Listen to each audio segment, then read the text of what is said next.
If I got comments from people that were saying, like, when I dropped the first episode of Talking Chimps, I got like comments from people, hey, I can't wait to hear the next episode, see the next episode, right? Who's like, whatever, like nice, encouraging things, right? And then they have no idea who my next guest is. Exactly. Alexander Mann. Alexander who? Alexander the Great. It's gonna be if you have any expectations, you should get rid of them, because our conversations go everywhere. Every time I catch up with you, it is how would you describe it? I would say it's kind of like being inside a jellyfish. Like, you don't really know how you got in there. You don't really know how you're going to get out, but you kind of mesmerized being in one, because how often do you get to be in there? That's the thing about your examples. They make a lot of sense. Absolutely. You said, I actually think you should do voice acting. That's legitimate. I think it's something I want to do when I'm probably... I don't want to stick an age to it, but I feel like right now I'm focused on getting this course done and finding a job in the industry and trying to fuel that up. So I feel like once I've achieved that, then I'd want to move on to like doing voice acting as like a side for fun gig, and maybe a bit of extra cash on the side, just meeting people. Maybe that takes over, but it's definitely on my mind. Since we last spoke, has the idea of like what you want to do with what type of course? Music industry course. It's a music industry course. Right? Have you clarified your direction at all in the last couple of months? Or No. It's just, I'm learning an assortment of things. I legitimately have done exams on 2 different software creative programs.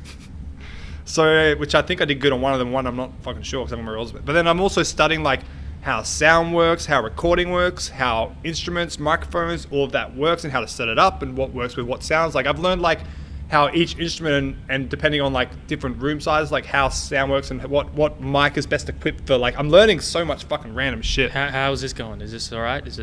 Oh man, this is dog shit. No, it's good. It's good. It's good. So yeah, I'm still gonna be. I still got 2 more fucking semesters to go. When are you going to Sydney again? No date yet, but I'm starting to look for a house at the moment, so I'm probably gonna get there by May, I reckon. That's right. So you say, man, you only got like a couple months, and you're out of this bitch, right? Now, you listened to how much of the first episode with Christian? About 20 minutes. Did that stuff he was talking about, mental health, did that resonate with you at all? Did you see much of that? I saw a bit. I think... Because I know you've had, like we've talked about a little bit, you've had like bouts of, I don't know, how would you describe them? Depression, you would say? Bouts of depression, bouts of self-doubt, bouts of insecurity. Yeah. How did you maneuver through that? I still am, bro. Yeah. We all got those things, right? It's all about... I think a lot of it comes to... Well, a lot of it is my ignorance in not actually seeking professional help, because I've tried before, and every time I go to seek it, I don't have a connection. I feel like they don't get me. Like, I feel like they're trying to help me, but they're really trying to help themselves help me. And my friends keep telling me, like, just keep trying. It takes a while to find the person to actually get you. But I'm just like, I'm going to try to help myself. Like, I don't want to, it's not that bad that I want to hurt myself, end myself. It's not bad enough that it's affecting people around me. If it hit that stage, then fuck yeah, I'd keep trying. Right. But it's at a stage where I feel like as long as I have goals that I can achieve and things that make me happy, and I keep a very positive attitude and outlook on life and people around me, then fuck it, I can deal with that shit. Okay. How many therapists have you seen? In the past few years, probably like 4. 4? And damn, and none of them really resonated with you? No. Or you resonated with them? 2 of them I only saw once, and the other 2 I probably saw twice. Well, I think we're pretty lucky though in Australia, because we have this like mental health plan. They offer you 10 per year. Is that right? Mm-hmm. Is that what you got told? 10 sessions per year, like through your GP, 3 sessions. Like how? Like that's amazing. Absolutely. Like I just saw my doc yesterday, right? And I'm getting all these blood tests done because, as I do routinely, and I walk out of there, and what would have been a multi-$100 session is $0 because it's covered. It's covered. Like out of all the countries we could live in, we're lucky enough to be born here and have essentially free healthcare, right? We are very lucky. But not that you use that free healthcare much. No, I really need to get on that more. I'm a lazy motherfucker. But you're a self-aware lazy motherfucker. Exactly, I'm very self-aware of my laziness. Now, speaking of self-aware, we were talking about in the drive over here. Pussy? Yes, we were talking about that. Of course. Are we in the Matrix or turning man? That is the big question. We could be, and even if we thought that we weren't, that could be just a program telling that we weren't. Because of course they're not going to let us know that we're self-aware. That would just defeat the whole purpose of it, wouldn't it? What is the Matrix? The Matrix is... It's a great movie. It is a great movie. But what is it beyond that? I believe it's a place or world which has been artificially created for people to either continue their life for on after death, or it just starts off that way and it's just a way for a higher being or another power to, I don't know, get their rocks off, or just have, maybe we're a reality show right now and they're just like, remember the episode of Rick and Morty? Which one? The episode. The one with the giant fucking heads, and like they had the reality TV show and they had like people sing songs. Like, show me what you got. Yeah, and they were going to blow up the Earth. Because like to them it was like some fucking sick game. They don't give a fuck about the millions of lives on that planet because they're these higher beings, and like they've seen so like probably millions of other life forms. Like to them it's just so insignificant, but because we don't know anything more than what we are, then like we're just the most significant thing possible. Like the more that you learn, the less things really matter, in a sense. Is that what you feel? Fuck no. Because I don't know anything more than this. More than what? More than all that's existing here. Well, then how does that really make sense then? I think it does. In my brain, it makes sense. Like, what did you say? The more you know... The more you know about things that we don't know, the less the things that you already know matter. Bro, that just went over me. I need that written down and... Like, say you learned... For example, say you just found out that millions of other species exist. They do. And say we can only comprehend what we know, right? Like everything that we think is things that we're taught. Imagine there are things out there which make no sense to you because they just don't exist. You know how there's like galaxies and universes and stuff? Imagine if there's more than that we haven't discovered yet. There's things millions of sizes bigger than the galaxy and universe that aren't even galaxy and universe because we just can't comprehend what that actually is. But we find out what that is, we learn what that is, and because all that makes sense to us, everything that we see now makes no sense. What's up, yo? But basically what I was getting at is if that was all happening and you learnt that, then everything here wouldn't hold as much weight and significance because of everything else you've just learned. Does that make sense to you? Well, for those who don't know, we just got a bit interrupted. So my mind just went somewhere else. It's all good. So do you like how I can stay on track though? You got a better brain than mine. I don't think so. I think we've both got very beautiful minds, but they're just so different, which is why we work so well together. Yeah, that is interesting. Because do you think if we met today, that we would be friends? No. Right. It's under the circumstance to which we met was two passions, which is music. It was, yes. Right. So it's almost like unless you have that commonality bringing you together, then it's forming that bond with another person is like sticky. It doesn't really happen. Like, think about how many people you walk past every day that you might just say a simple hello to or a simple look to, when in reality, if you met that person through a different circumstance, they could become someone really close to you in life. Right. Have you had that? I don't know, man, because they're probably out there. I mean, I have, yeah, look, bro. Right here, baby. It's just amazing how many different, if I could see all the different timelines in my life where I could have gone and different people I would have met, that would be fucking dope. Do you think technology would ever get there? I don't know to that standard, but I do believe technology can get to a state where, bringing back to our previous discussion, where it can get to a matrix-like result. I feel like there will become a stage where we'll learn our brain insides and out that we can probably upload our conscious to like an electrical type component or place. So that's what you were talking about before. I feel like drive over. I feel like we can get to that stage by about, be it 2050 to 2200. I know that's a big gap between each other, but I feel like that's so hard to predict these things. Oh, of course. Everyone's trying to predict. But I feel like it's a possibility. Like iRobot.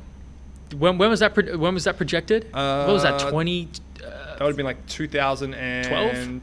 Yeah, around then maybe. Like it was the 2010s or something.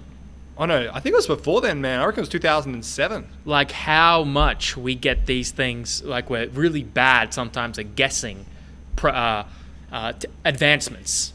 and technology and just globalization in the world. But it's happening, man. Like, have you heard of the book Sapiens? No. I think you only read fiction, don't you? No, I only read science fiction, fantasy, and mostly. And So yes. Is fiction... We've been through this. Go ahead. But is fiction, like, real or not real? No, not real. Oh, yeah, I only read fiction, yeah. Yeah, exactly. So... Fuck. Basically, I would highly recommend that book for anybody who wants the subtitle is A Human History of Mankind. And in the last couple of chapters, he talks about where we could go, right? And it makes you think, do you think we'll live in the... What are you smiling at? What? You look like you just got distracted. I know you, bro. Shit. See, once you get to know somebody really well, you can see when they do, like, weird shit. Yeah. Right? Just like I got my weird shit. I mean, I didn't want to interrupt you, but I know I just had like a quick thought that just came in and just left me. Go. Oh, no, it's gone now. I don't know what God it was. damn it. I'm sorry, bro. Bro, that's my fault. It's my brain doing the shit. Where we can upload a consciousness, right? I die, right? My physical body dies. My consciousness is in the thing. Then what? Then what? Then what? Depends on what stage of development we're at. Say you're in the early stages. Say you've been uploaded to the internet. So you're a part of the internet now. Futurama. Your code. Yes, Futurama. And so you can continually spread, you can continually learn, because obviously the internet keeps growing. Like, the internet will probably get to a stage where it's going to be absolutely massive. Like, right now it's already huge. Did you know, like, a huge part of the internet's like porn? Like, the highest percentage of things on the internet is porn. That makes sense. Yeah. Like, well, what are you measuring though? Like just data? You talking about like data? I don't know. I need a guy. I need a guy to just pull shit up for me. Right? Bullshit. Yeah, you just need it like on like when you just like, Or like, oh yeah, pull this up. Yeah, I need a Jamie. You need a Jamie in your life. Porn. I'm just going to type in. Oh, this is going to come up with good things. I'm going to type in porn. What do you want to know? Internet. Internet percentage. How many percentage of the internet is porn? Hey Google. According to this porn takes up a huge percentage of the internet. In fact, 30% of all data transferred across the internet is porn. And this is from the HuffPost in 2013. That's 2013. Imagine now. I reckon it would be probably less now. But you know how many... There's a lot of people... I was thinking about this. Porn addiction is a serious thing. Is it serious? Why isn't it serious? Because I haven't experienced it, so it's kind of... Like, things that I haven't gone through, it's kind of harder for me to imagine. Relate. I can see it being serious, but... There's like whole like subreddits about this, right? Yeah. I haven't experienced this, but I've heard people have experienced porn addictions, and like 30%. Let's say it's increased a little bit. Let's call it 30 to 40%. That's a lot. That is a lot. Data, but you got to think about it. These videos as well contribute. It's a lot of data. It's a video, but porn addiction, man, is a real thing. Like, people get trapped in these cycles and holes, and it's like, I don't know about females. I've only heard most recounts from males, but like talking about like a hugely time-consuming thing that just sucks them into another reality where they just keep. What's that? It's like rule something.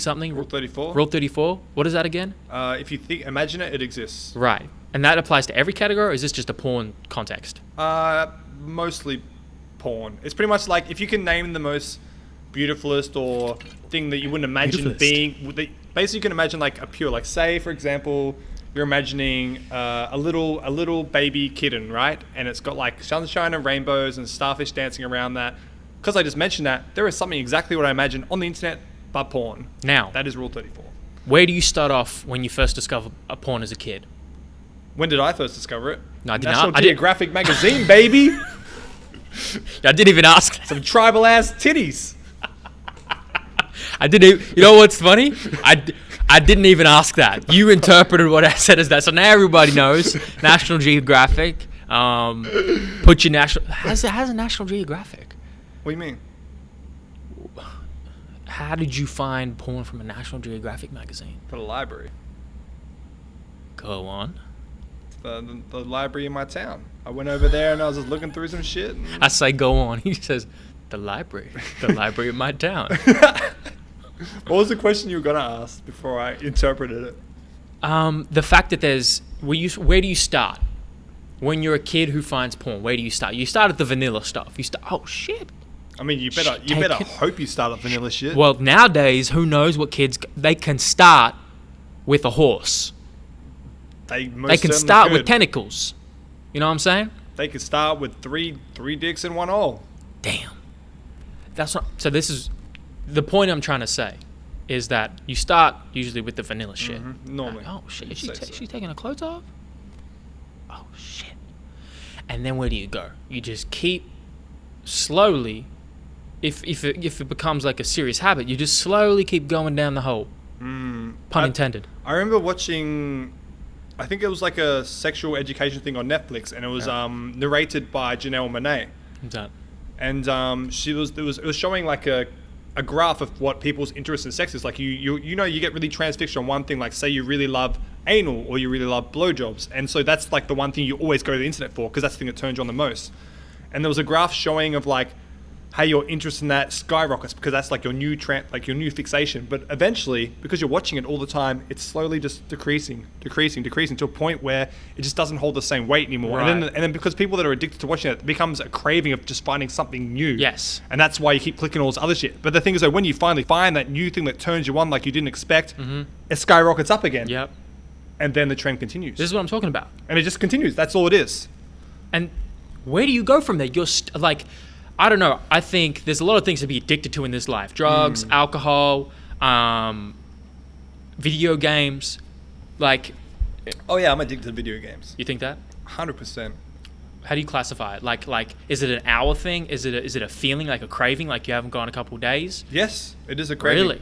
If I haven't played video games in probably 2 to 3 days, I will feel an absolute need and want to fulfill that. Like say I didn't have internet for probably 4 days last week because my housemate, we didn't pay our bills on time. And I was like, okay, cool. It's a good excuse to go outside more, get out the house, which I did. And it was enjoyable. So I was thankful for it. But then after 3 days, the craving was so big, I legitimately had to go to a gaming cafe just to fulfill those needs. Played for 4 hours, played a few games, had my friends online. And then I left and I was like a lot better for it. What do you think about that? I think it's unhealthy if you can't control it because obviously, as we were speaking about a few days ago, about if you sit in long periods of time, it's bad for your posture. It's also, I think like posture covers that part, but it's bad for your eyes and your mind focusing on something for so long. I think, and it's also bad if you have other things that you need to be doing and you're not doing it. Distracting yourself. So that's another thing as well. So I feel like once I get to a stage in my life, because right now I'm okay with it because I've got a break off of studying, like we've got a break off of Jungle Beats, like I've got a lot of spare time, so I'm okay spending more time gaming because I enjoy doing it. But I feel like once I get to another stage in my life where I've got a lot more going on, then I'll have to set some boundaries and rules. But that's going to be when it gets hard because it is an addiction. Have you done that before? Set boundaries for yourself? Not yet. Because it sounded like you had this craving, right, to play video games, and then it controlled you because it took you to, instead of abstaining from it, finding something else to do, which you did for a little bit, it took you to go to a cafe, whatever, gaming cafe. But that's also because I didn't have anything else going on. So, but if, say I planned something else that I had to do, would I choose that over my craving? I think I would. I think because I'd already done a lot of things the previous 3 days, and then I had a day that was free, I felt okay fulfilling that craving. You know what? I think people like to demonize video games. It's like become, especially our parents' parents, that generation. And now it's turned around. I think it's flipped on its head, where video games is being seen as like, okay, now we're understanding, well, what's happening right now? There is a huge cognitive demand for rapid decision making, right?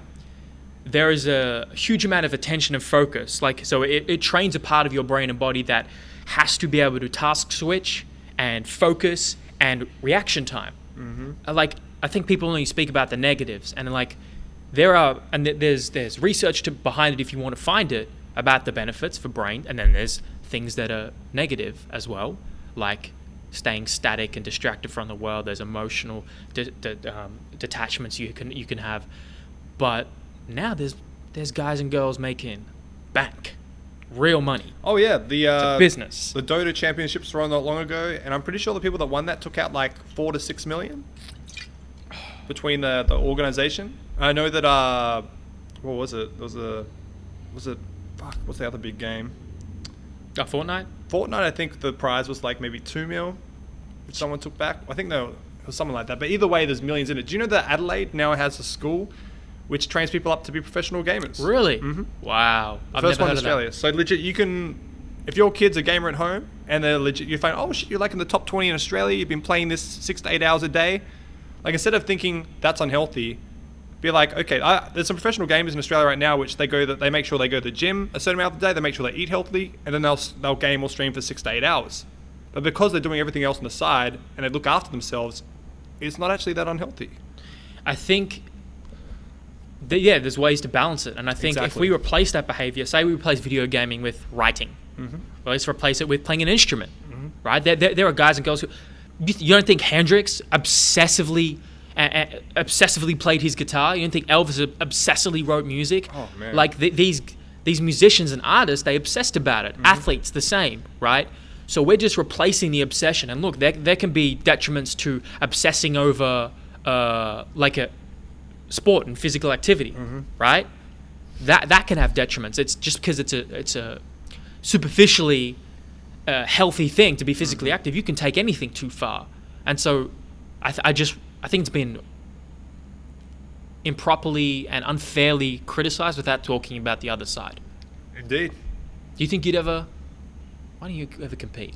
You know? I ain't good enough. Really? Fuck yeah. Like, trust me, I enjoy it a lot, but whenever I climb the ranks to a certain level, the enjoyability drops a little bit because people get to a stage where they're thinking so much, they're strategizing so much that it's like the enjoyment kind of wavers a little bit for me. Like I enjoy trying to be the best I can be, but I also like having fun. So normally when I'm like playing stuff on a competitive level, it's around the mid to lower ranks instead of the top tier.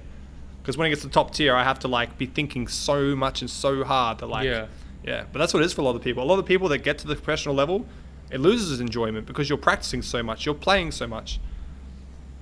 Like legit, it becomes just like a job. Some people with jobs, like this is my passion, I'm going to do this, it's going to become a job. And then obviously a lot of the time, it loses a lot of the flavor that it had begun with. But you'd never do it.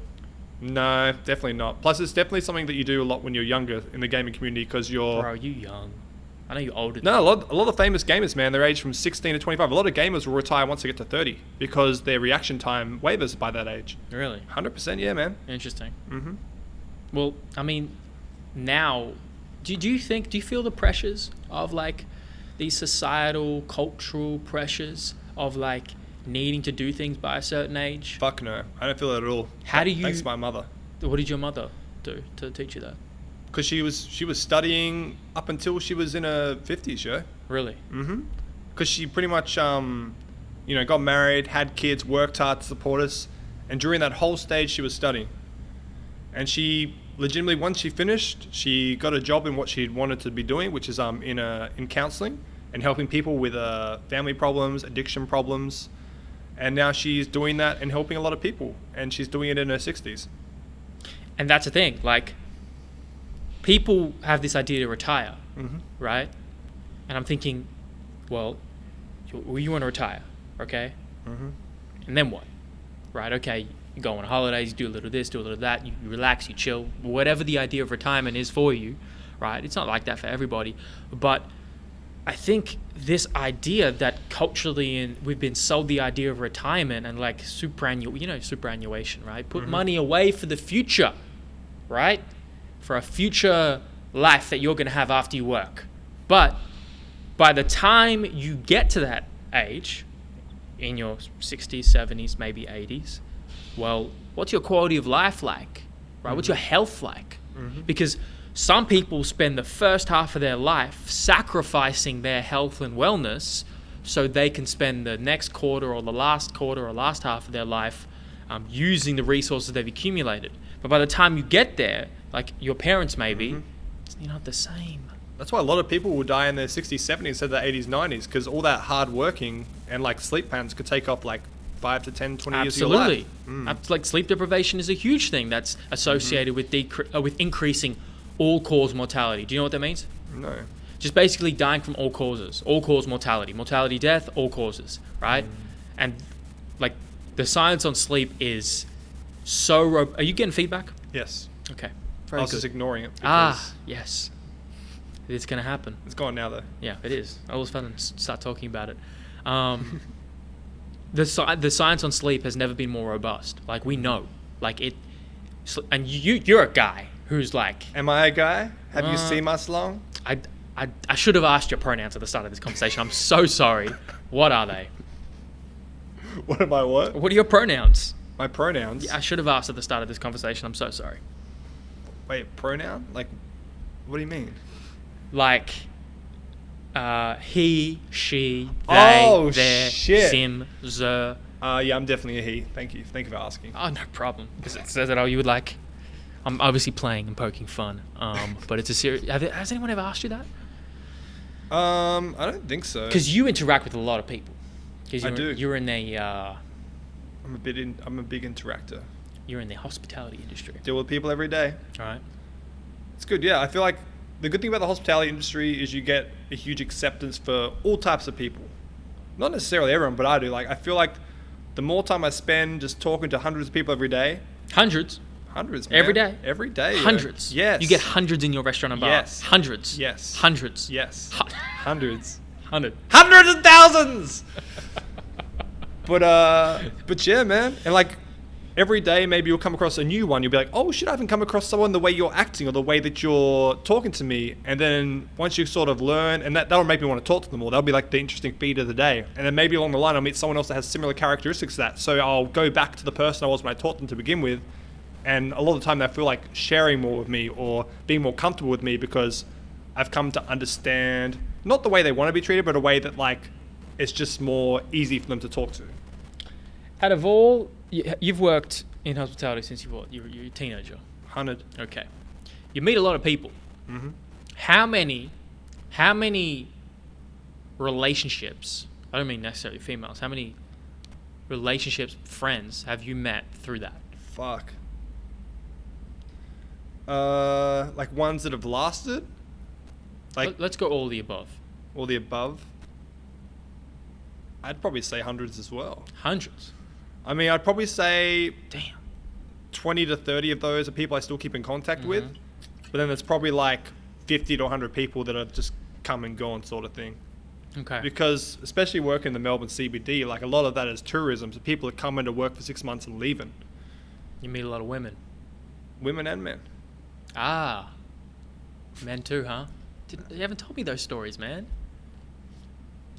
Nah, I'm just playing. Do you think your work should get some type of cut for all the dates that you've had from women? Do you think? Nah, bro. Because they've facilitated quite a lot, man. I don't have too many dates these days, hey. What does that mean? What? This means I ain't get many dates. So what do you do instead? What do I do instead? Yeah. Normally just go for a drink after work and then... That's a date. Going for a drink after work That's ain't a a date. date. It's a date. A date is taking someone out and treating them. Ah. Like a date to me is like going out having a picnic, having a few what? wines. A picnic. A picnic. A picnic. A picnic. A picnic. Oh, a picnic? A picnic. Okay. A picnic. There we go. And then? And then, I don't know, going to watch a movie, getting some dinner, maybe like, I don't know, going to an art museum or some shit. Just something that I find a good way to, when you're meeting someone, you try and share your passions, right? There may be things, I find when there's things that you are very interested in them, but you've never really experienced, or you don't share the same interests, check it out. Like say she's like, oh man, I really love fucking riding horses or some shit. It's like, oh shit, I never rode a horse before. Go on a date riding a horse.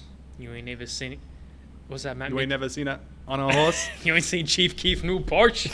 You ain't seen shit yet. Better not forget that. Mick Jenkins, for those who don't know, I'ma make all this money. phenomenal artist out of I'll Chicago. What you listening to? I actually made a list of all the music I've been listening to because I knew you were going to ask at some point. I actually wasn't, mate. I don't give a fuck. Wow. Nah, I do care. Just tell me what you've been on. You tell me first. What I've been listening to? Yeah, because those who don't know, like you are one half of Jungle Beats, and we have History. reviewed a plethora of music over the years and worked at a radio station together, and now we're here just talking absolute dribble. Well, dribble. I've been listening to Louse the Cat at the moment. What? Oh, isn't... Louse the Cat. Yeah. So Louse the country and the cat. All right. I've been listening to Jack Harlow. Don't know. Pretty dope. I listened to Coda the Friends. New gonna go 10 see track him? EP. I'm still gonna buy tickets, but I want to. I'm just lazy as fuck. What else I've been on? Mick Jenkins, of course, new EP. Can you put that phone behind the mic? So you like talking to the mic? Fuck! Yeah. Alex Wiley, Kembe X still. I've been Yep. fucking with them. Shit. Oliver Tree. Do you know any of these people? Nope. But that's what I like about you. You are the plug for like these really unknown, like talented artists. Yeah, I love it. Gracie Hopkins' new album. Time. Time. That was last year. Yeah. Still been smashing that. Yeah, that was really good. King Cruel, Sparkmaster Tape. Oh, I'm back on Goldlink as well. Back on. Yeah, out of nowhere, I was just like, I'm just craving that flow. You're like, He's been kind of quiet recently, hasn't he? He has. His album last year, Diaspora, I think it wasn't as good for me, but I've been just going back to like Enough That We Didn't Talk, God Complex especially, been smashing that. And even just, why do I always forget this motherfucking album, At What Cost? Because remember Mick Jenkins was going to call that his album, but then he couldn't, and, you know. It's a while ago. But yeah, that's what I've been on. Did you see Dead End Hip Hop's top and the Needle Drop's top rated albums? I did. Yeah? What'd you think of that? I liked, I think Dead End Hip Hop kind of isn't as good because, like, don't get me wrong, I fucking love Dead End Hip Hop, but they share so much of the interest with each other, they kind of all become the same. You know what I mean? Like, Don't you think they're so diverse though? I think I feel like they are diverse. Like, I feel like there's always one or two curveballs in there that are different, Yeah. but then they always have two or three of the same albums in there. Like, say, like Mike Seatown's gonna always have some mad curveballs in there, and then BZ's always gonna have that guy. What's his name? He always has him as his number one. Oh yeah. You know the Rock guy, Marciano. Rock Marciano, who I fuck with, by the way, but he's always got Rock right up at top. And then you know that K is gonna have like one old school one in there, or like one that's like he always has.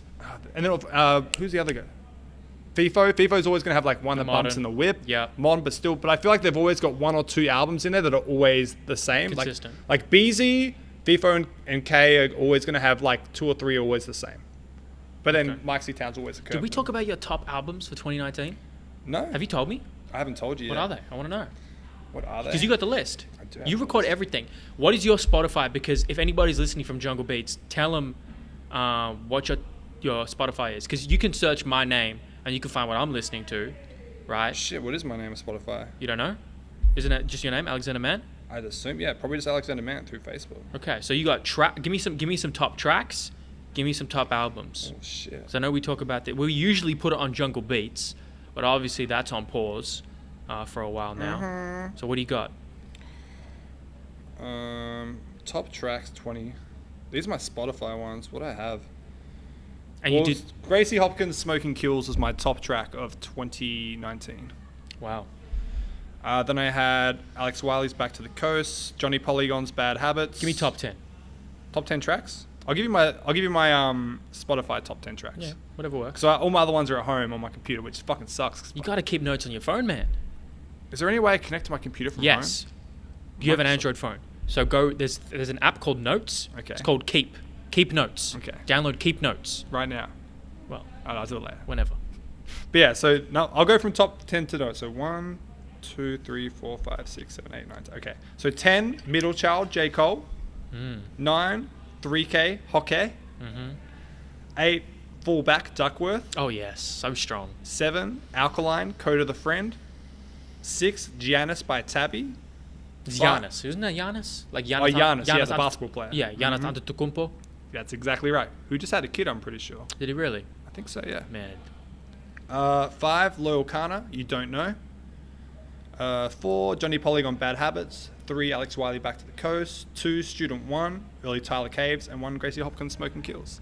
That's my Spotify top 10. They're my most played tracks on Spotify. What about albums? Albums? I've got... And if anybody can hear that music in the background, definitely hear that now. Then, oh well. One was Tyler, the Creator's Eagle. That was my album of 2019. Yeah, Eagle was amazing. He won a Grammy, didn't he? He won a Grammy for it, but it wasn't a hip hop album. That's why I don't get. What was it? He won the best hip hop album. You just said he Eagle. wasn't. You just said it wasn't a hip hop. Oh, you're saying it wasn't a hip hop album. No, it's not a hip hop Right. album. It's an experimental pop album. And that's what he was saying in his post Grammy interview, right? You remember what he said? Yeah, and I also loved how he said like the word urban is like just the way of not screaming out the M word. Right. Which is I'm just like I'm 100% with you. Why the fuck do we still have the urban category? It's fucking hip hop. Stop trying to fucking say it as wide as possible. Isn't that interesting? We're going to use urban to describe African Americans, black men and women. Yeah. Right? We don't do that for any other ethnicity, do we? Nope. We don't do a Mexican one. We do a European one or like a oceanic one, Asian one. What are we doing? It's just white people choosing a word for something that they weren't comfortable with at the time it was created. Man, because the Grammys is old and it's built off like old white men and women Yeah. trying to... I don't know the purpose of the Grammys, actually. I don't know why it was created. It was created Might look it to up. make musicians feel more accomplished, maybe. You don't know? Not really. But shit, what else are my favorite albums? Alex Wiley's Village... Was it? No, Tangerine Dream 2. Johnny Polygon's Teddy Bear Massacre's in there. What else was in there? Code of the Friends, Photo, Duckworth's album, The Falling Man. What else was in there? Quelle Chris's Guns. That was an amazing album. Every time There is a whole Wikipedia on racism in the Grammy Awards. Mm-hmm. That's when you know. That's when you motherfucker know. Go ahead, keep going. I think Willow's Willow was really good. And I was actually... What else was in there? Bum. Don't you have a list right in front of you? No, my list is at home, man. I'm just Okay. going through albums. But I named like the top three were pretty much like Alex Wiley, Tyler, the Creator. Oh, what do you think of Mac Miller's... Have you listened to it yet? I know you... I've huge listened to Mac half fan. of it. You couldn't get through it. Couldn't get through it, man. Why? Because it's too emotional. Really? Yeah. You There's a part of my brain which is just like... It's like I'm listening, and I'll be listening to a track, and I'll get to the end of the track, and I'll be like... My brain is just blocked out and won't pay attention, because it's just... Emotions with me. I'm not a very emotional person. I think I got some fucked up shit in there to get. So pretty much I'll be listening to something, and if I feel emotions, my body just blocks it. It just blocks it. It doesn't want to feel it. So then how I'm does just, it block it? I don't know. It's just how I've been. But like, what do you feel when you feel that block? I feel the surge of it just welling up, and once it gets to a point where it feels like it's gonna do something, it just fades away. Oh, like crying, for example? Is that what you mean? Yeah, say crying or just feeling something. Right. It just like it gets to a stage where I feel like I'm about to feel something, and then it just goes. Have you ever... It's like a mental block. Yeah, like people do things to protect themselves, right? They have these like triggers, these masks to protect themselves. But look, we're either dealing with our problems. We're dealing with our problems anyway, right? We're either dealing with it internally, or we're going to acknowledge them and proactively deal with them. They're going to be dealt with regardless. This is what I heard the other day, and I'm like, that's right. And all these traumas, all these things that build up, they affect us regardless, whether we acknowledge them or not. They affect our subconscious and conscious behaviors and our idiosyncrasies, like our little behaviors and tics. Like you'll notice, like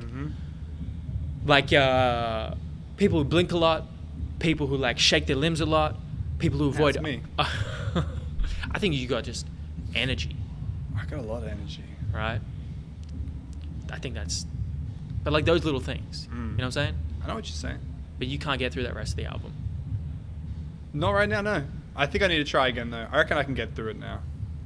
I think I've listened to it from start to finish like a few times, but I just trying to remember. I'm like, oh, I can't remember this track. But the tracks I've listened to in full and actually paid attention to is like the first track, Circles, Blue Moon or Blue Boy or something. Track 3, Surf, and obviously Good Ideas. Now, was Good that News. album made postpartum? Like, was it collected and compiled after he died, or did he already kind of design most of it? Most of it was done. Like obviously all the lyrics had been recorded, all the production had been recorded besides the live instrumentation. So pretty much he wanted this album to come out next year because swimming in circles, like they were meant to be tied together. So pretty much all John Bryan did was he added the live instrumentation and then he just polished it, but everything else was done. Hence why when you listen to it, it sounds really complete because it nearly was complete. Right. So he was close to releasing that. Yes. Before he died. Mm-hmm. Oh, he wasn't. I don't think it was close to releasing, but it was close to being finished before he died. He was 27. Yes, joined the 27 club. That's bonkers. Actually, I think it was 26. 26. Yeah, it's 26. Sorry, he would have been 27 this year. I mean, what do you do with that? Like, so many artists have died of drug overdoses and like accidental and inflicted upon them. Like, why does music attract that? I feel...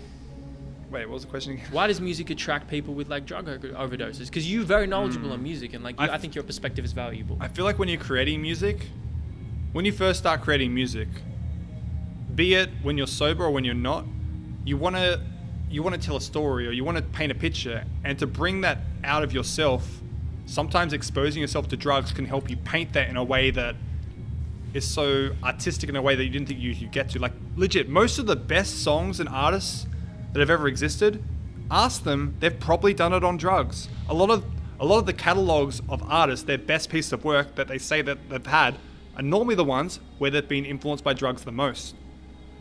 Not all, of course, but pretty much nearly the highest percentage-wise.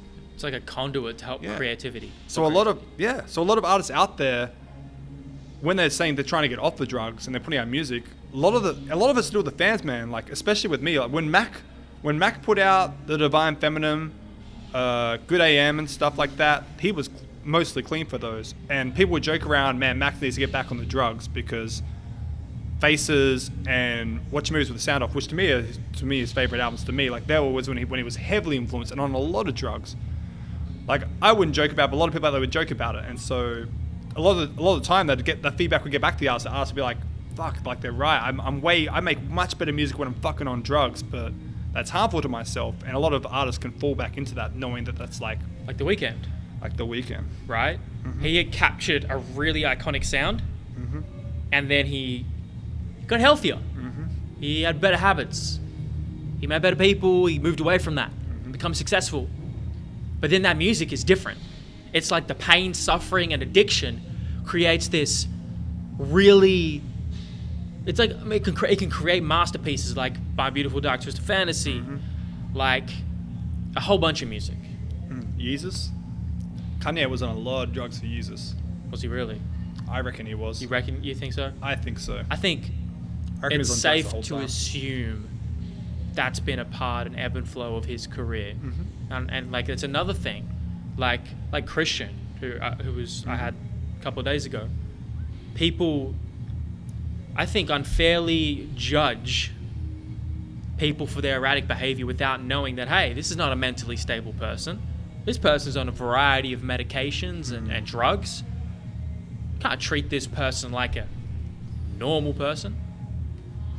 I think we need an education system, not just through Australia, but throughout the world, where we're more properly educated on drugs. Because I personally believe that drugs, depending on the drug it is, in whatever dose you take it, isn't bad. I think just avoid the main three: heroin, crack, meth. There are obviously super addictive types of drugs, more than others, right? Well, all drugs are addictive in their own sort of form, but some, they can, of course. Yeah. I feel like we should be properly educated on drugs so that people aren't so scared or afraid to experience them. Because that doesn't really exist now, does it? Like, people have to self-experiment and kind of find their own way. Yeah. Like, whenever I'm about to experiment with a drug, I will do my research because I feel like I don't want to have repercussions. Like, say, when I was a kid, I drank a lot, and I feel like because I drank so much at an early age that it definitely stunted a lot of my like the way that I think, the way that I do things. Like maybe, cognitively. Yeah, maybe it didn't and it's all in my head, but I feel like because I was so young and there was nothing really to do and the alcohol was just around, I just drank it, right? But because I didn't do any research, I didn't know the effect that it would have had on me today. So ever since then, whenever I'm about to do something, I'm like, no, I want to do my, like say I experimented with MDMA. I had a really good time, felt amazing, really enjoyed the experience. I honestly recommend it to anyone else out there. But don't do it every week. Don't do it every month. Like, it has effects on your body because it's draining a lot of your, what releases when you're feeling good? Your Serotonin. Dopamine, serotonin. It releases so much of that, and your body needs to recover that. So when you're experiencing that drug and having a really good time, give your body time to recover. So when you want to do it again, you know that your body is in a good place to do it. Because some people will, like, what's another example? Surprisingly, I think it's mushrooms and acid, a lot of those drugs. There's some drugs that still you shouldn't do all the time, but ones that you can do a lot more often than a lot of other drugs because the effect it has on your body. And I mean, that's a great point, but there are people with addictive personality type of traits, and people who have underlying mental illnesses and health conditions. I think those are the people you got to be pretty careful of. For sure. They can go down a slippery slope. It's such a touchy subject, isn't it? What do you mean touchy? I think it's... Oh, it's touchy in a way that just like... You can speak for your own experiences, but obviously there's a lot of people out there that could be listening that have, like you said, addictive personalities or have a lot of troubles where it could be really bad in a sense. Yeah, I mean, it's a tool, right? I think about this with swearing and cursing, right? Drugs, like anything that can harm you and benefit you, I see as a tool, right? You have to learn how to use this tool for you instead of against you. And so where a big part of that is education. Education, exactly. And so I don't know about a lot of these illicit substances. I don't know the compounds, the chemical structure. Yeah. I don't know a lot of the effects. I have to go find that information on my own, right? A lot of people don't do that. They just don't care, or they succumb to social and peer pressure, and they try new things just for the sake of it. But maybe, like cigarettes, we should know the pros and cons. Oh, there's no pros to cigarettes. Of course there is, but like... No, I'm trying to think, like, very low dose nicotine, I believe it's nicotine, has been found to have some, like, cognitive benefits. Yes. Right? Oh, tobacco. I think it's tobacco. Excuse me. You can fact check me, right? But when we combine the tobacco with all these other crazy chemicals... shit that's in there. Bro, because my parents... smoke, right? And when I was a kid, you know, I want my parents to live and be healthy, right? You associate smoking with dying and being diseased. I look up one of the ingredients. I think it's like carbon monoxide or something. I don't know. One of the ingredients I look up, I'm like, it tells me where it's found. Fucking volcanoes. I think rocket fuel's another one as well. Well, I think we talked about this once, right? Like whoever the fuck made these cigarettes, why the fuck did they just grab a whole bunch of random shit and chuck it in there? I don't think it started like that. Yeah. I don't think I'd like a lot of the food that we have now, like wheat, right? A lot of our whole foods and a lot of our materials and ingredients, they get pumped full of things like emulsifiers, which give you a bigger yield, right? We're talking about wheat right now. And like, let's put more things in drugs, for example, so we can have more of a bigger yield, right? You mix it with a bunch of different stuff. It's more cost effective. You save money, right? But actually, I brought up something on, Portugal was in a bad drug crisis, and actually I'm going to read this because what they ended up doing is legalizing all drugs. Have you heard about this? No. Okay. Because people get like afraid of like, oh, what happens if we legalize all drugs, right? What's going to happen, right? We can't do that. Well, in 2001, Portugal had one of the worst drug problems in Europe. It was desperate enough to try something radical. Possession and use of illegal drugs was decriminalized, okay? Instead, authorities launched, and in addition, they launched a major health campaign where people who were found with these drugs were referred to support services. So they decriminalized these illegal drugs, and then they offered people an opportunity to get help, right? To wean themselves off. They actually offered clinics where people could take these drugs in the safety of medical professionals, okay? So drug use was seen as like a chronic disease, not like, it was treated as a chronic disease, not some like, I don't know, party drug or some how we treat it now, not a crime. The number of people who tried drugs and kept using them fell from 44% to 28%. From 2001 to 2012. So that's about 10 years. That's a big percentage drop. It is. And obviously there's other factors, right? But even if it's helpful from that, that's pretty good. Very the use good. of hard drugs decreased as well, as HIV, hepatitis infections, and overdoses decreased. Making drugs legal might help society in some ways, and maybe even more than it harms it, right? Let's at least have the conversation. People don't want to have the conversation. 3.3 million people die from alcohol abuse each year. Smoking kills 6+ million. This is from 2017 statistics. Man, that's why alcohol is such a big... It's so weird to me that alcohol is the legal drug. Obviously, it dates back to such a long time ago. That's just become a way the government makes so much money. But alcohol is one of the worst drugs for you, man. Yep. It's honestly one of the... It's why I don't drink anymore, really.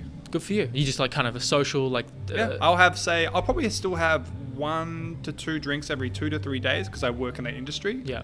But after I have 1 or 2, I don't feel the need to have more because 1, I can feel my body getting to a stage where it might feel a bit more loose or lose control. Maybe I'll get a headache and I just feel like, okay, I don't need anything anymore. It's more just an enjoyable social thing. And nobody's suggesting though we legalize, we criminalize, or we make illegal alcohol. Yeah. Right? It's dumb. It's one of the worst drugs. Exactly. You're injecting toxins into your body. And the research is, there's we don't even have to talk about it because it's so clear and concise, like cigarettes, right? But, you know, we're talking about toxic doses of alcohol. We're talking about binge drinking specifically, right? And it's a depressant. Yes. And then when you mix that with other stuff, yeah, what do you get? More addictions. Just a mess. A fucking mess! Exactly. And then there's marijuana, which I think is just a matter of time before it gets legalized. Yeah. Oh, it is. It's just got legalized in Canberra. Did you hear that? No. Yes, 100% Canberra has now legalized marijuana. No. It has. What? I predict a lot of competition in the marijuana sales in Canberra to go up now. A lot of people, I think, are going to move over there and try and start their own businesses. What? Yeah, man. Hold on.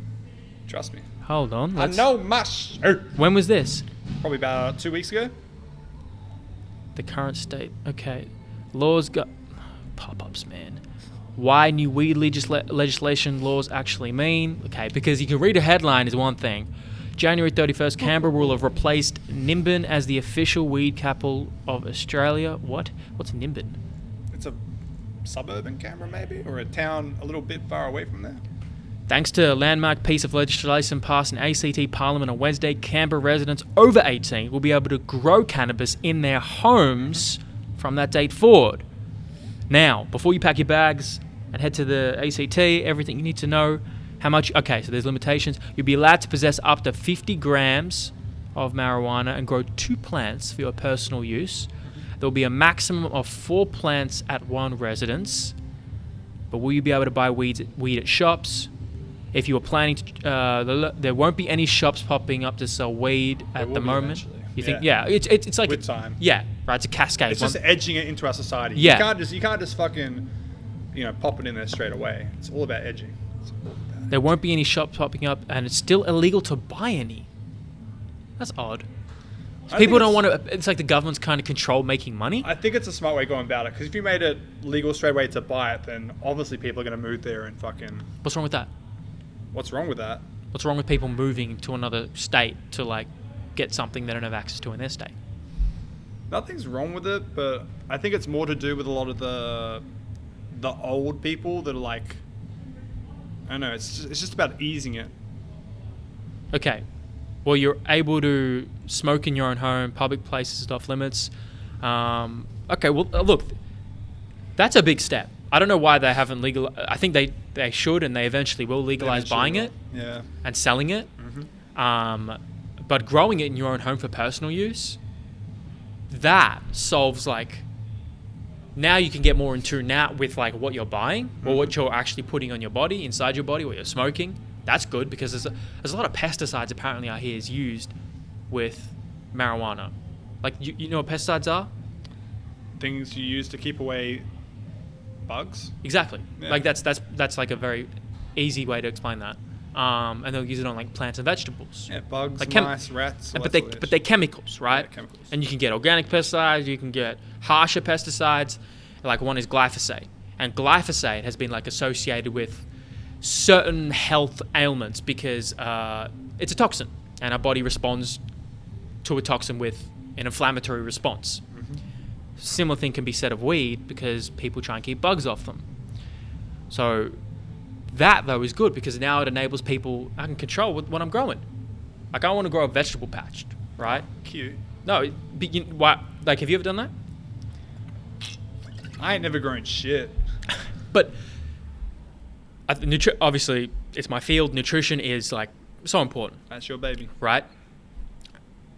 How much money do we spend on buying things like an organic tomatoes are like $6 for like 6 tomatoes? You can get fucked with that. Yeah. I'm buying it though. Plus, isn't everything organic have pesticides anyway? Okay, that's a great point. Okay, this is the grey area. What's organic, right? What is organic? It is a big grey area. And yes, things that say organic can have pesticides on it, right? And I'm actually gonna. Ah! All right. Alexander just screamed. You know, we have the same name. You think people know that by now? Do we have the same name, Mr. Sandalis? You have a great name, Alexander Mann. I'm changing it. You actually? Yeah, eventually. What? Really? I don't like my name Why? because Is it doesn't- what is associated with your family? Yeah. It Wow, doesn't. okay. My name doesn't mean anything to me. Wait, am I going off topic? Do you want to finish this? No. Go. I want to change my name because my parents chose my name for me, and I'm named after my great grandfather or something who I don't really know anything about. And my last name, we know nothing about our family history because it's all to do with the convicts that came over here. And legitimately, I don't know anything about my family. My family knows nothing about their family. All I know is that I'm like a 8th Welsh or some shit. So I'm just like, So I've got a name which essentially doesn't mean anything to me. So I would rather create a name for myself which means something. That's just what it comes down to. Would you change your first and last name? Yes. What would you change it to? At the moment, I want to change it to Thade, which is Thad, which is also my Instagram, if you have seen. It's my tag, which means a lot to me. And then I'd probably want my last name to be Grey, because I feel like Grey represents a lot of my life. Wow. Like the shirt you're wearing. Exactly. Thade Grey. Because I feel I'm a very It's a neutral... dope name. I think it's a dope name, right? Yeah. I've never heard anybody called Thade. Beautiful. Yeah, I like the idea of having a name which is... Because legit, every day, Alex, I'm always fucking looking the fuck around. It's a comment. Don't get me wrong, we have a dope fucking name. It's a good name, but it doesn't mean anything to me. It was a name that was chosen for me. Isn't that interesting? Yeah, it is chosen for us. It's like you grow up in a household and your parents will teach you certain values, right? You don't pick your values. No. You don't pick your religion most of the time, right? Unless you have some very open parents, you pick. Usually there's a lot of guidance. The name is not really questioned. Someone has picked that for you. They think this is gonna be your identity, right? Well, your name is just a label, but it's interesting because people go one of two ways. They can have your opinion, or the most common one is, well, I'm gonna make something of my name if there's nothing really, like you don't have a real history that you've attached to. Have you thought, well, you know what? I'm gonna make this name. I'm gonna bring some not fame or notoriety, but bring some respect or whatever means something to your name. You're gonna bring something positive to your name. Have you ever thought about that? Yes. I have thought about what are you looking at like that? Go on. How do you want me to go on? Well, with words. Got some of that water, bro. You thirsty? I'm thirsty. You can go. boy. You go downstairs. Go get. Go get some water? They really bring water for my guests, but you know. It's alright. I was gonna buy some, but I forgot. Yeah. Well, you should get. Why did you get a reusable coffee cup? I do. I left it at Mitch's. At least you have the intention. I do have a reusable one. I normally use it, but alas, I left it. So name. So making your name worth something valuable to you. What, did you ever think about that? Yes, I think having a name that's value is great. When I wake up in the morning and look in the mirror, I feel like your name and your image is a big part of the way you see yourself and who you want to be. And I feel like if I had a name that meant something to me and I lived by that, then that would help me improve myself every day. It's the little things that affect everything else. Hold on. Can you repeat that? Because sometimes when you're talking to somebody and because you're an absolute idiot, your brain just turns off, right? Every motherfucking day, though. It's happened a few times already. Or this conversation, right? Yeah. It's a weird thing. It's like we're not conditioned to have long-form conversations. No, I think it says is on average, the human brain can focus for 4 minutes entirely and perceptively. But then after 4 minutes, there is the option to waver and not feel fully focused. It's just a human condition. Maybe. But at the same time, I think... How often do you just get to sit down with... I'm going to say this 1,000 times every time I talk to somebody. How many times do you get to sit down with somebody, look someone eye to eye, and just talk to them? Not as often as you think. I think rarely, bro. I think when we catch up, it's great. And I wish we could have recorded like... Every conversation we've ever had. Absolutely. And it's a bit different here because I think there's an adjustment period to like, you are aware... In the back of your head, there's something recording, and there isn't a bit of adjustment period where, like, you kind of, it's like warming up to play a sport. Like you got to warm up a little bit. You got to like grease. You got to get the stretches. You got to grease the wheels, okay. Right? You got to get the oil going. All right. The synovial fluid lubricating. Okay. But once you get into it, it's like this is the world. Like eye to eye, you're having this important conversation and just going back and forth. How often does that happen where you're not distracted by a phone or whatever else is going on? And also a big factor is someone that you can not run out of content with. Because I feel like I have friends where I'll catch up with, and maybe after half an hour, I'll be like, cool, we've reached the amount of stuff we can talk about that is interesting. Half an hour? Definitely. Jesus Christ, that's not long. I know, but bro, like, you got questions for days. I know, but how do you not keep... I'm interrupting you like an asshole. I'm not letting you talk. That's my job, bro. Oh, sorry, guys. Shouldn't. No, I've got friends out there that are really good friends of mine. Yeah. But because we don't have a lot of things in common, there are times where we do reach stages where if I'm bringing up everything they talk in a conversation, right? I don't want to do that. I like them to bring up shit as well. Like we're good like that. Yeah. I like a two-way type of deal, right? I got people out there that were just like they're the sort of people that are only going to bring up one or two things they're interested in. Don't you love to not love the people who... And I'm lucky. I'm not lucky. I've designed my life where I don't really encounter these people too often anymore, but people who won't... They're just having the conversation just for them to talk. Mm-hmm. You're just like a board to bounce shit You're off. just there to feed their ego. Right. Mm-hmm. How many times do you have those conversations? All the time. Really? And there's one person in particular who I will not name, a mutual acquaintance of ours. I know exactly who you're talking who about. I talk about. I know exactly who you're talking about. You know what I'm saying? Starts with an S. That's all I'm going to say. You gave it away. Look, there's a lot of people could have that name.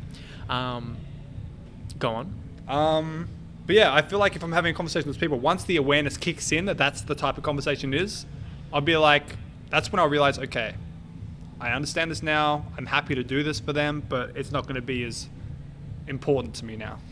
The conversation? Yeah. Right. It's just yuck. Yeah. It's like... That's the worst push to yuck I've ever done. That wasn't it, was it? It was tried to be. That was it? I was trying. Oh bro. my goodness. Hell, So... Yeah! That was even worse. Yeah. That was a little... I'm just going to stop trying. So, what you're trying to do is yuck. That's exactly what I'm trying to do. Pusha T's ad-lib. Like, what would your ad-lib be? Oh, man. I really... Whose do I really like? I like... I don't know. I'd have to think about that one. I make a lot of weird sounds sometimes. Actually, you make the most weird sounds. I wouldn't mind me. I think you... If I just left you in this room and I just bounced out and you did no phone, I think you would just start talking to yourself and make some odd sounds. Fucking oath I would. Do you ever catch me in Jungle Beats when like you'd leave the room and I'd just start talking shit? And then you'd be editing that shit, be like, he was talking about this? I mean, I could just make random sounds for days. All right. Like,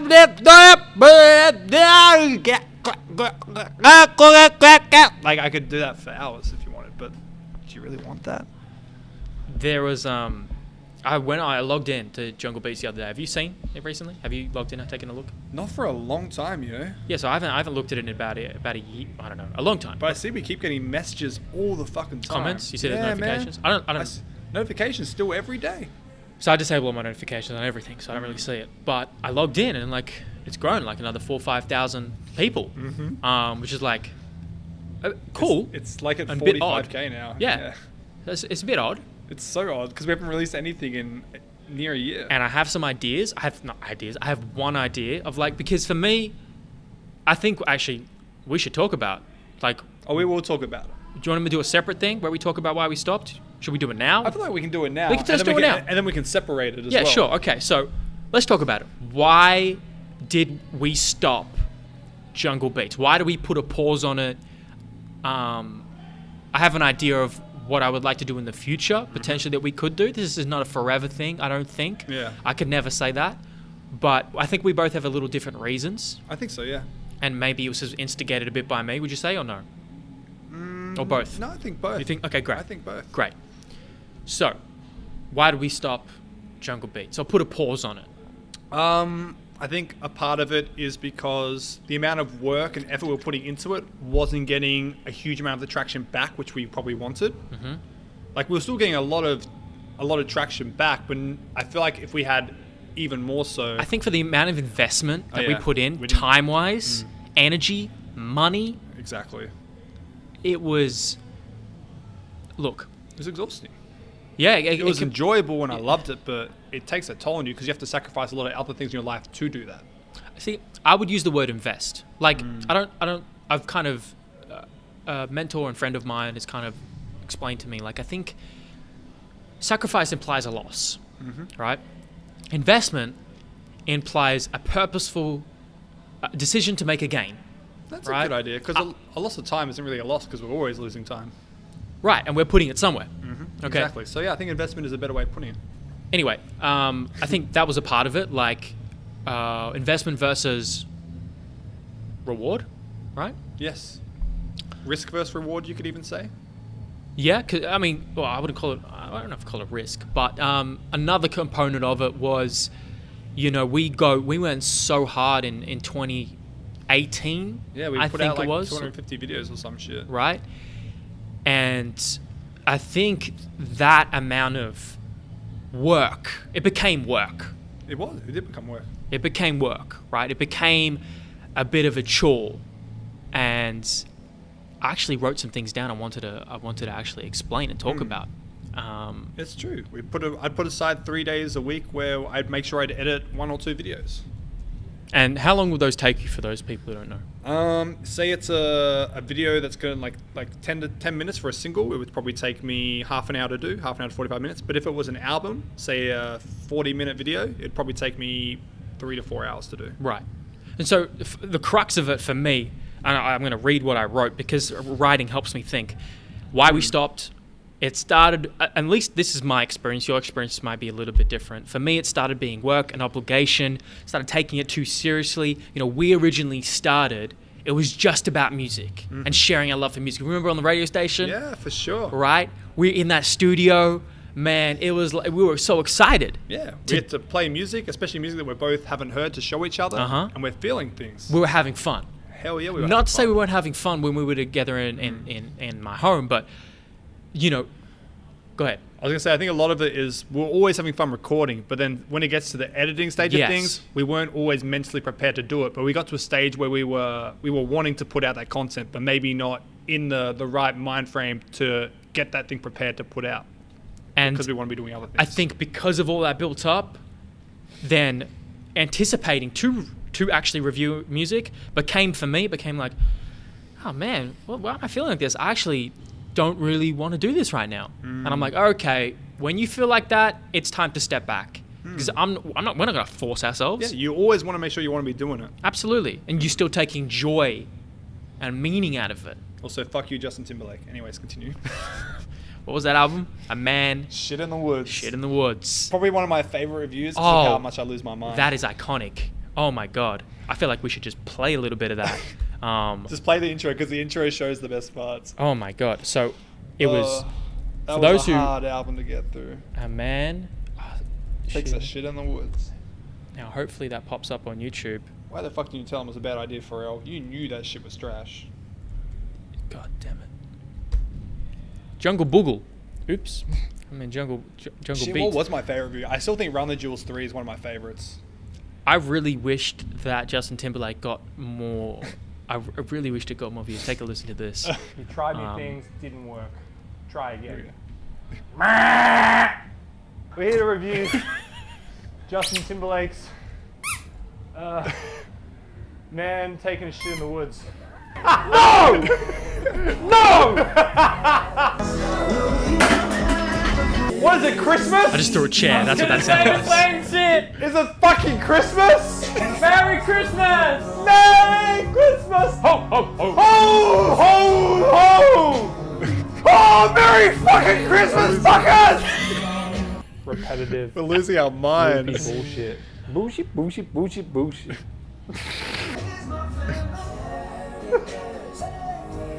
Hey, give us another 3 minutes of this bullshit.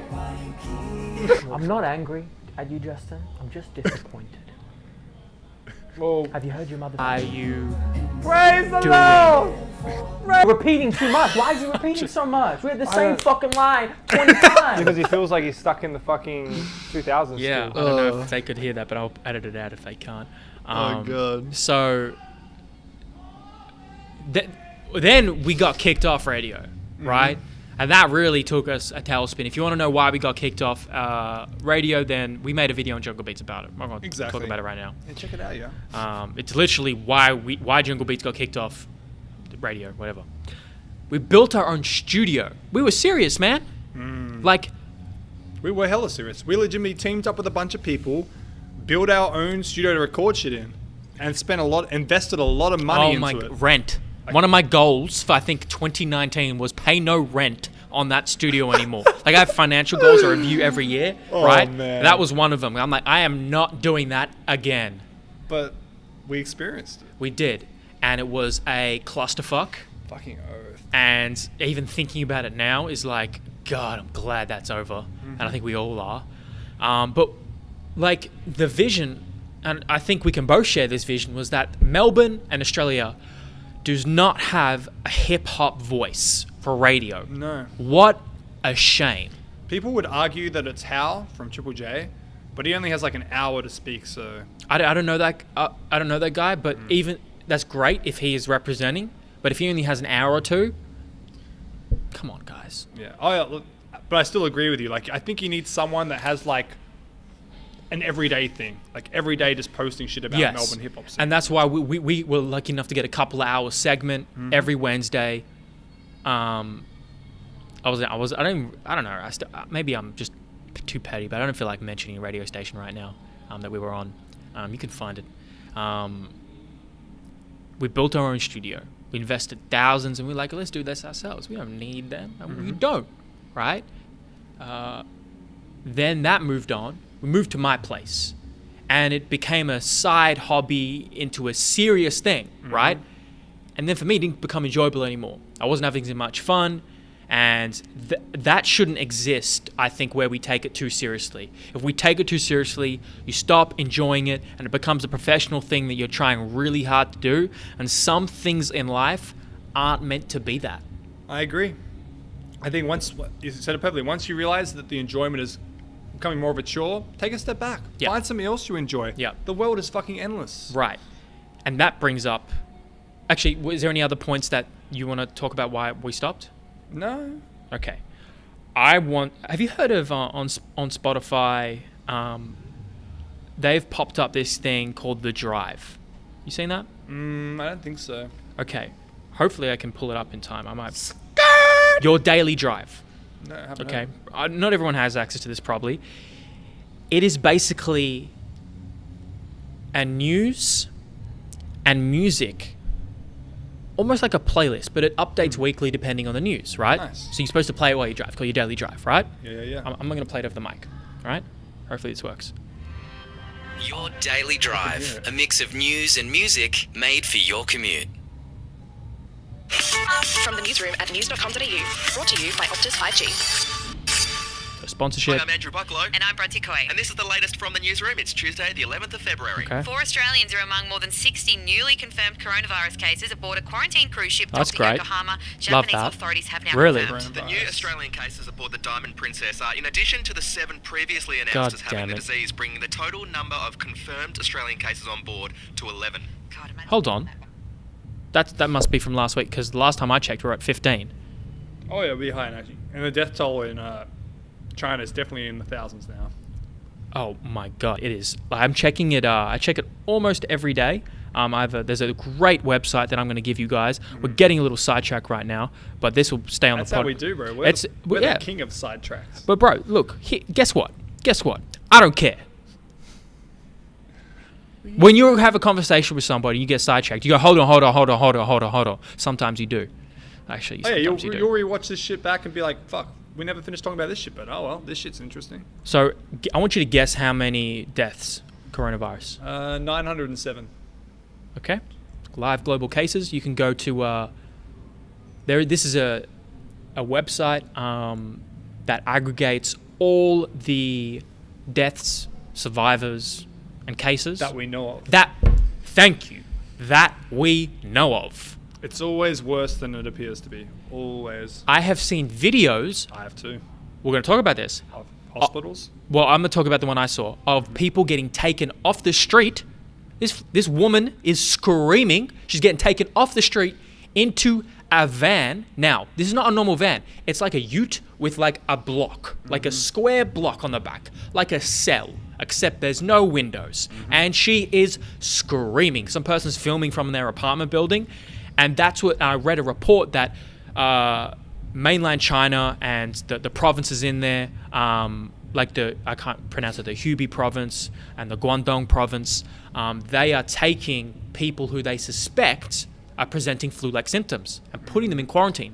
Did you hear about the parents got dragged away and they had a son that had cerebral palsy, I think it's called? Yeah. And they told the people about it, like, oh, our son needs food, he needs to be looked after. But because they had symptoms, they were quarantined. And then the kid ended up dying because no one was there to help him. Whoa. That's not. That's how seriously they take it. That was a big story. Look, there are positives to. It's a very well. Obviously, China is no democracy. It's very clear. I can't remember the word. I'm blanking. Republic? No. What is this? Star Wars? Yes. Have you seen the new one? Yeah, it's all right. It's communist. I'm sorry, I forgot the word. It's a communist country, right? Mainland China, and they don't do shit like we do it. It's a democracy in Australia, right? What they have is they have closed off access. You can't leave a lot of areas in mainland China and these provinces. They have blocked off tens of millions of people leaving their country and their cities. Yeah. Imagine that here, in a Western country, in a democratic country. I've got a friend that lives here, and their best friend went home to visit their family, and they can't come back here because they're blocked off leaving. Yep. Just how And it you know is. what? When you're dealing with, and I'm going to show you right now, take a look at that, right? Is that the outbreak? So this is as of the 11th of February. 43,000 43,000 confirmed cases, over 1,000 deaths. But look, out of all the deaths, we've had 4,000 plus recover. It's pretty good, right? That is really good. But guess what? We also don't know how many more have died who aren't recorded. I'm going to say tens of thousands. Have you been reading on Reddit? I've been reading. I've been looking at... The video that I saw was a video of a hospital in Wuhan that someone managed to get. And every corner and space of this hospital is just littered with people. But not only are there people just waiting to be seen, but there's bodies littered. Dead bodies. Surely not. I'm not even shitting you, bro. There are bodies. How do I find this? I don't know. Just look it up. Try and find Google it if you can find it. But legitimately, there were just all these bodies that were covered with sheets. Like legit, there were just people just waiting with like masks on, coughing, just waiting to be seen. There were just people running around. Like there was obviously just like too many people to be seen, but like there was just no space to put the bodies, so they were just putting them wherever they could. And you know, they're rushing to build hospitals now. I don't know if you've seen, but like, I'm like, how damn fast can you build a hospital? Well, they're building like centers, like 2 of them they're trying to build with and get it ready by, I think, the end of the month. I'm like, damn, you can work fast. But yeah, man, this is footage that I saw that, like, of course they want people to see it, because that would strike fear. It would strike people being like, oh shit, this is how things are. Like, What, you think China wants the people to see it? Fuck no, they don't want people That's to see what that. I thought that's what you meant. Why would they want people to see, like, Right. hospitals littered with dead bodies and people that are No, alive yeah, waiting to exactly. be seen? Yeah. Like, that's not... The government needs to keep that shit out. And I think that's where the censorship comes in with a communist country, where they can censor a lot of things. Yeah. And because it strikes fear in people. And what is China known for amongst the world? Like, Importing. you got it. I thought I didn't give you enough clues. Import export. George Costanza type business. Do you remember what I'm talking about, George? Are you ever watched Seinfeld? Yeah. Import export business. Do you remember that? No, you don't remember. I don't. Yeah, I don't watch Seinfeld. You said yes. I know, because I want to see your reaction. I want to see if you remember that I didn't watch Seinfeld. See.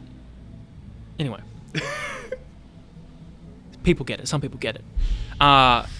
Yes, they're known a lot for exporting goods all around the world, right? And so what happens now, because people can't go to work, only emergency services and certain government type positions are still working, right?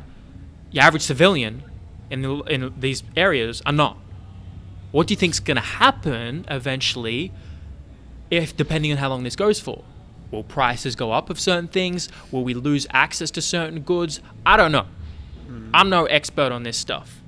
But mainland China has over 40,000 cases recorded. What's all the cases that aren't recorded? Oh, bro. Hundreds of thousands, I would say. That's what I've been reading on Reddit. Like, people closer to the area, like, talking about how, and like, look, what's a Reddit comment worth? Go grain of salt. But like, when you start to see things over and over again, people saying the same stuff. It can't be false. Well, could be. Oh, it could be, But like, it could be like muddled. But like, we might be going in the direction of some type of truth. Could we not? Maybe there are hundreds of thousands of cases right now, unrecorded, meaning possibly tens of thousands, possibly more, already dead. Even more maybe recovered, right? And they think it started from... have you read how they think it started? No, but I saw that someone thought that started from someone eating a raw bat, which is the most dumbest shit I've ever seen. Bro, you would... Did you see that one? I didn't see it, but you know, I wouldn't be surprised. People are dumb as fuck. A raw bat. I'm dumb as fuck, yeah. But you ain't dumb enough to eat a raw bat. You cook it at least. At least start a fire, bro. Come on, take the head off or something. I don't know. A market selling wild animals in Wuhan is one of the suspected origins. Okay? So... I suspect it was started from probably a lab trying to create some biological weapon. Ooh, here we go. That's what I think. Conspiracy, baby. I've looked into it a lot. There's one place... what is it? It has like the same logo as like the Resident Evil logo. Oh. I can't remember what it was called, but they were doing movie. a lot of experimenting there, I'm pretty sure. And I think that's where it stemmed from. Do you know if that's true?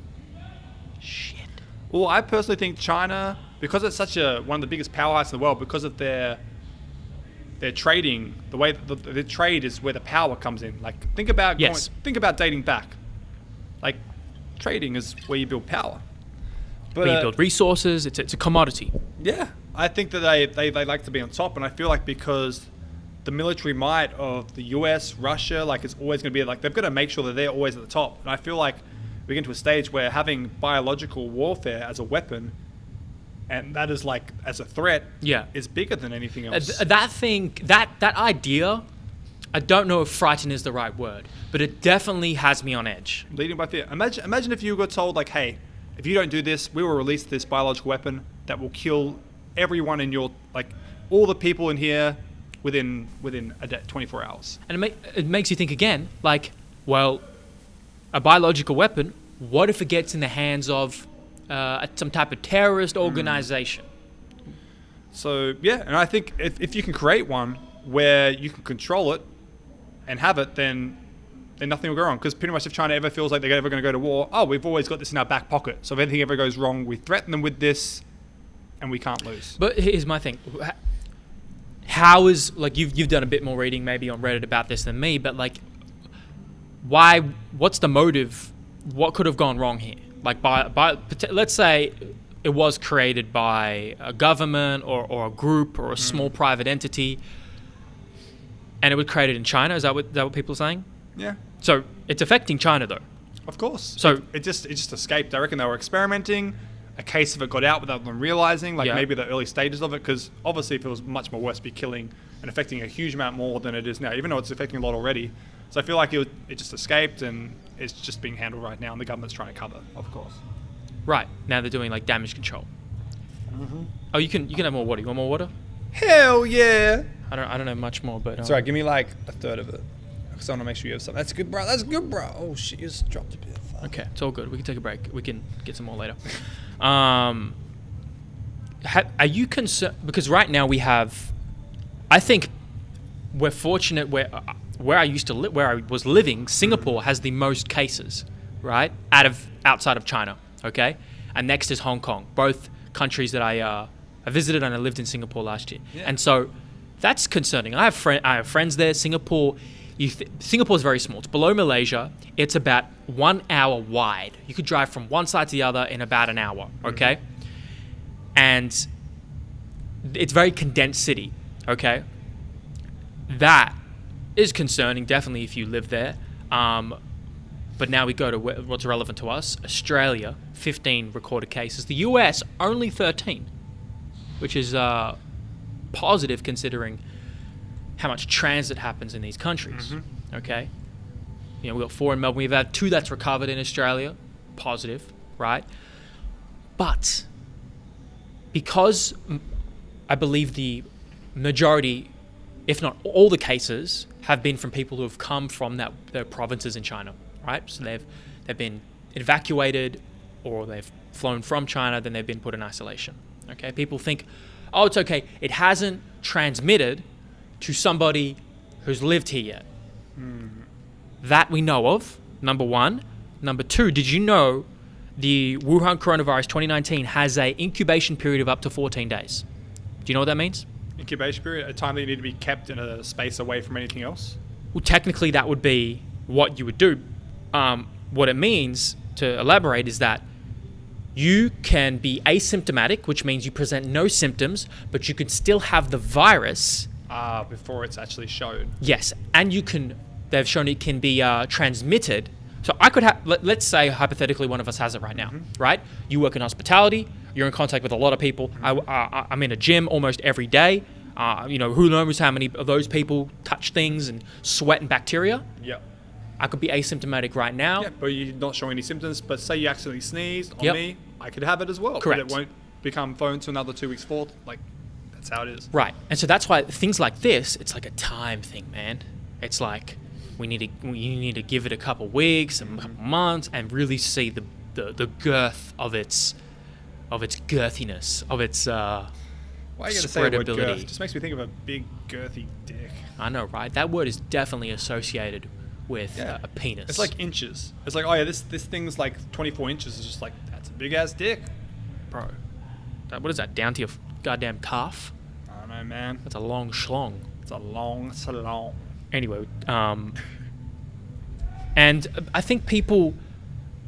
What do you get the sense from people? Right, you see people in popular areas like airports are wearing a lot of masks. It's true. I went to a restaurant the other day to get some hot pot. Yeah. Every staff had a mask on. And hot pot, Asian. Yes, so right? I feel like they don't really need to, but I feel like because they're a lot of white people have a tendency to be, a bit more iffy towards Asians because of the coronavirus. I generally don't mind, but I feel like that all the staff, they would be like, oh, we have to put on masks because a lot of our clientele are going to be Caucasians, and if they see us not wearing masks, they might not want to come into our restaurant, which I think's fucked up. But look, there might be discriminatory, racist ideologies baked in there, but just from the origins of where it came out of, right? It came out of China. There is some type of logic I can see behind it. Yeah. Right? But do you think in your circles, because in my circles, not many people are really talking about, not many people can seem concerned or are really trying to prepare for the potential if we have an explosion of cases or explosion of deaths, or if it gets out of hand in our country. I don't really feel that, right? I feel differently. But what's your feel from the people that you've kind of talked to around your circle? People concerned and they are dismissive? I feel like most people I've talked to are mostly dismissive because the people that's affected have mostly been over the age of 55. Yeah. Or people that are really newborn, because the symptoms mostly come from cold and flu symptoms, and which leads to the coronavirus, and which mostly affects the very young and the very old. So anyone within my age group or a bit younger, older, we don't really have to worry about much, to be honest. Like if you're not old or extremely young, I wouldn't be worried whatsoever. Well, yes, there are higher risk groups. Yes. If you have underlying medical illnesses or issues, you have a higher chance of falling ill and even dying. So, and most of the people I know about aren't of a very ochre Australian sort of, so I feel like most people just don't worry too much. And I think that's because we can afford to, because it's not really affecting us right now. It's not affecting our friends or family. But here's the thing. It's a virus. Yes. It's an influenza-like virus. It doesn't care about anything about you. No. Right? Like, of course, it's going to discriminate based on your health history, right? But it will continue to reproduce until all the people are put in isolation, or it just stops reproducing, right? Or until we find a vaccination or something, right? My thing is, well, at least why not mentally and physically prepare, because I really think it's just a matter of time before one of these influenza viruses takes out a giant amount of people, whether it be a biologically created virus or whether it be a mutation genetically from an animal, whatever. It feels like, just because we had SARS, which happened, I don't know, a decade ago. We had the swine flu, which is a couple of years ago. Which killed thousands. Yes. I think honestly, hundreds of thousands swine flu. I think SARS only killed a few hundred. Swine flu, I think, I'll give you the stats, right? Yeah. But my point is, people are rather dismissive. Yes. Oh, there you go. 2012 estimated range between 150 to 575,000 deaths of swine flu. And you wanted to know SARS? I think SARS was only 100 or 117 or something. SARS. I know Corona.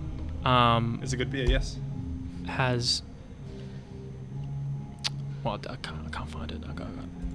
Oh well. But the point is, man, shouldn't we? I watched this really great preparedness channel called Full Spectrum Survival. I highly recommend it. And what this guy talks about is kind of the things that the media doesn't really talk about. The more of the explaining the potentials of the situation. The fact that approximately a quarter of the people who get it require ICU. The fact that it can stay on surfaces for up to 9 days. The flu spreadability, the reproduction value, is 2.5, 2 to 6. So that means for every person it affects 2 to 6 people. That's a lot. It is a lot. The seasonal flu is 1 to 1.28. So it can affect 1 to 1.28 people. Which is a lot less. A lot less, right? Even though, the flu kills a lot of people per year. Probably millions of people per year. Right? But the reproduction value is much higher for this. And we don't have a vaccination for it. I think they do have a vaccination for it now. Where'd you hear that? I think somewhere... I think that would have been top headline news, don't you think? I think I remember... I think someone found a vaccination in Thailand where it's the same way of treating HIV. I could be wrong there. Oh, no, so I've...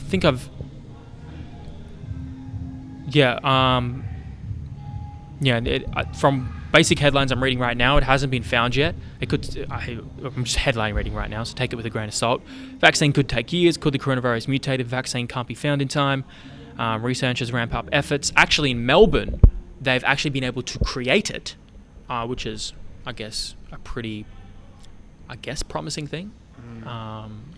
Melbourne's done pretty good. I've got a friend that works in a hospital, and they said that pretty much by the time they found out it was in Melbourne, all the hospitals prepared, like, pretty much if someone has things like what to do in the situation, like they've basically just had like a list for everyone, so they're fully prepared for it. If it does outbreak. Hospitals are prepared, yes, to an extent, right? Civilians aren't really. No. Why not? Do you know that what's effective to clean surfaces from influenza viruses? Like, do people know? Do people know how to a quarter cup of bleach in?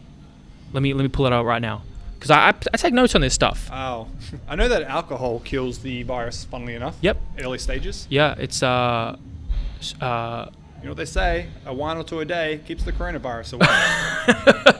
a quarter cup of bleach with a gallon of water, which is 4.5 liters, and to clean the surfaces around you. And even that's just good practice just for basic mitigating bacterial viruses in your environment, right?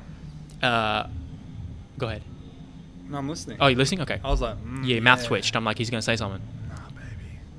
Do you have a mask? Do you have an N95 or N99 mask? No, I think he was gonna get me a P2 mask, P2, yep. but I need to hit him back up to see if he's got it. And not just, also look at all the air pollution that we've been having. All the particulates in the air. And we're not even being told about all the smoke, what's in that. No. Would you like to know? Yes, I would, but I feel like a lot of the air that I've been breathing over the past few months of smoke, like my heart's been feeling a bit more harder, I've been having a lot more trouble sleeping, breathing's a lot harder for me, so I feel like the stuff I'm breathing in isn't good for me. No, it's not. Yeah. Okay? You'll have things like sulfur, more carbon dioxide. Carbon dioxide I know about for sure. Right? You'll have more... I'm just going to pull it up, God damn it. Because the thing when you take a lot of notes, it is hard to remember all your notes, okay? But, okay, I'll explain it to you like this before I get into it. There is... why do we have these masks? Why do we wear them? Okay, one, they're going to help mitigate aerosols. So we talk about the transfer of airborne particles from some type of influenza virus, okay? Is it like filtering air in a sense? Yes. Okay, exactly. There's a P2, there's N95. N95 means it filters out 95% of particulates above 2.5 or above 3 microns in diameter. Microns is a measurement. 3 microns, think about like 1/30th of a human hair. So it's going to filter out particulates 1/30th of a human hair approximately or bigger. Okay? Great. Because a lot of these particulates in the air, what happens? We breathe them in. Okay? They get into our lungs. The lungs, then they get into our circulation. And they can get into our brain because they cross something called the blood-brain barrier. And then they can create systemic inflammation. Systemic means like whole total inflammation in the body. And a cascade of other issues. What I found out today that I didn't know. What'd you find out? Well, I've always wondered, like, your blood, right? It circulates constantly. I'm like, what? Shouldn't you have to, like, get rid of your blood so new blood could be created? What I found out is that your blood actually, over time, disintegrates. Well, I don't know. Disintegrates? Not disintegrates. It eventually dies in a sense, and you just create more blood. Like, your body every day is creating new blood and siphoning out the old blood. I don't know if that's the correct way of wording it, but I always wondered how our blood... Because I just think, if we have the same blood, right, if we just continue circulating that blood over and over and over again, and eventually it's going to just not be good, right? Well, okay. I'm just going off topic. We know the average human adult body has like 5 to 6, 7-ish liters. Okay. Gallons. Gallon is 4.5 liters. Hell no. We got like a bit over 1 gallon. 8 pints, they would say. 8 pints of blood. And when you exercise, that'll multiply it multiple times, okay? To make sure, your body gets enough oxygen. Look, out of everything I've studied, I don't recall anything saying how what did you say, make new blood? Yeah, our body just makes new blood. Or maybe, I don't know if making is the right word. Basically, what was the word? Two-step. What was the word I used? Dematerialize? No. Dematerialize? What the fuck are you talking about? I don't know. Yeah, I don't know about that make new blood part. Look, I don't know everything, but clearly, I got a lot of gaps. Neither do I. But where did you hear that? From a doctor or a nurse. Well, do you remember? I don't know the exact wording she used because I asked her, it's like, say I haven't given blood or I haven't cut myself, so for like a year. So no blood has exited my body in a year. How is the blood within me still good?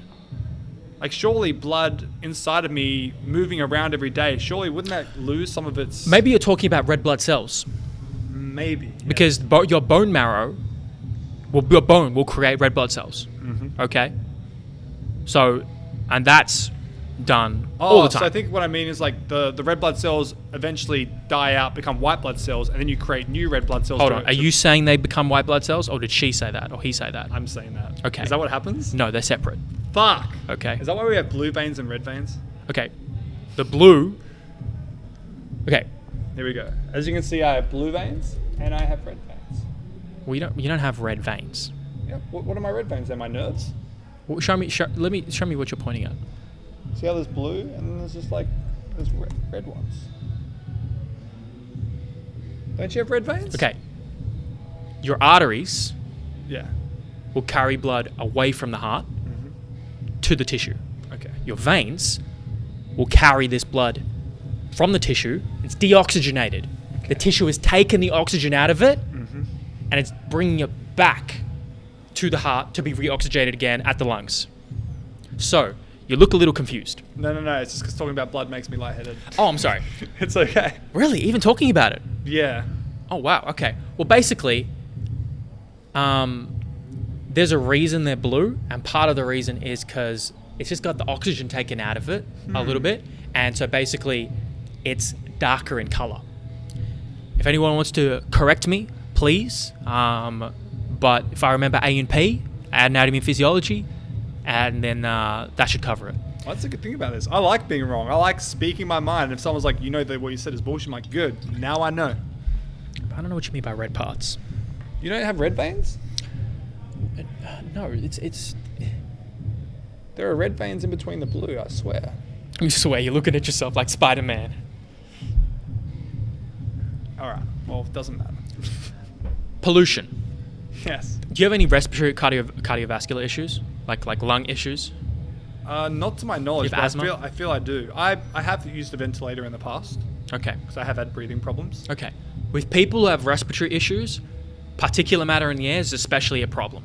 Okay. Let's look up the AQI, air quality index, right now. Okay. The AQI. Okay, all right. So this is what I was been doing. I've looked at it almost every day because the fires got pretty bad, man.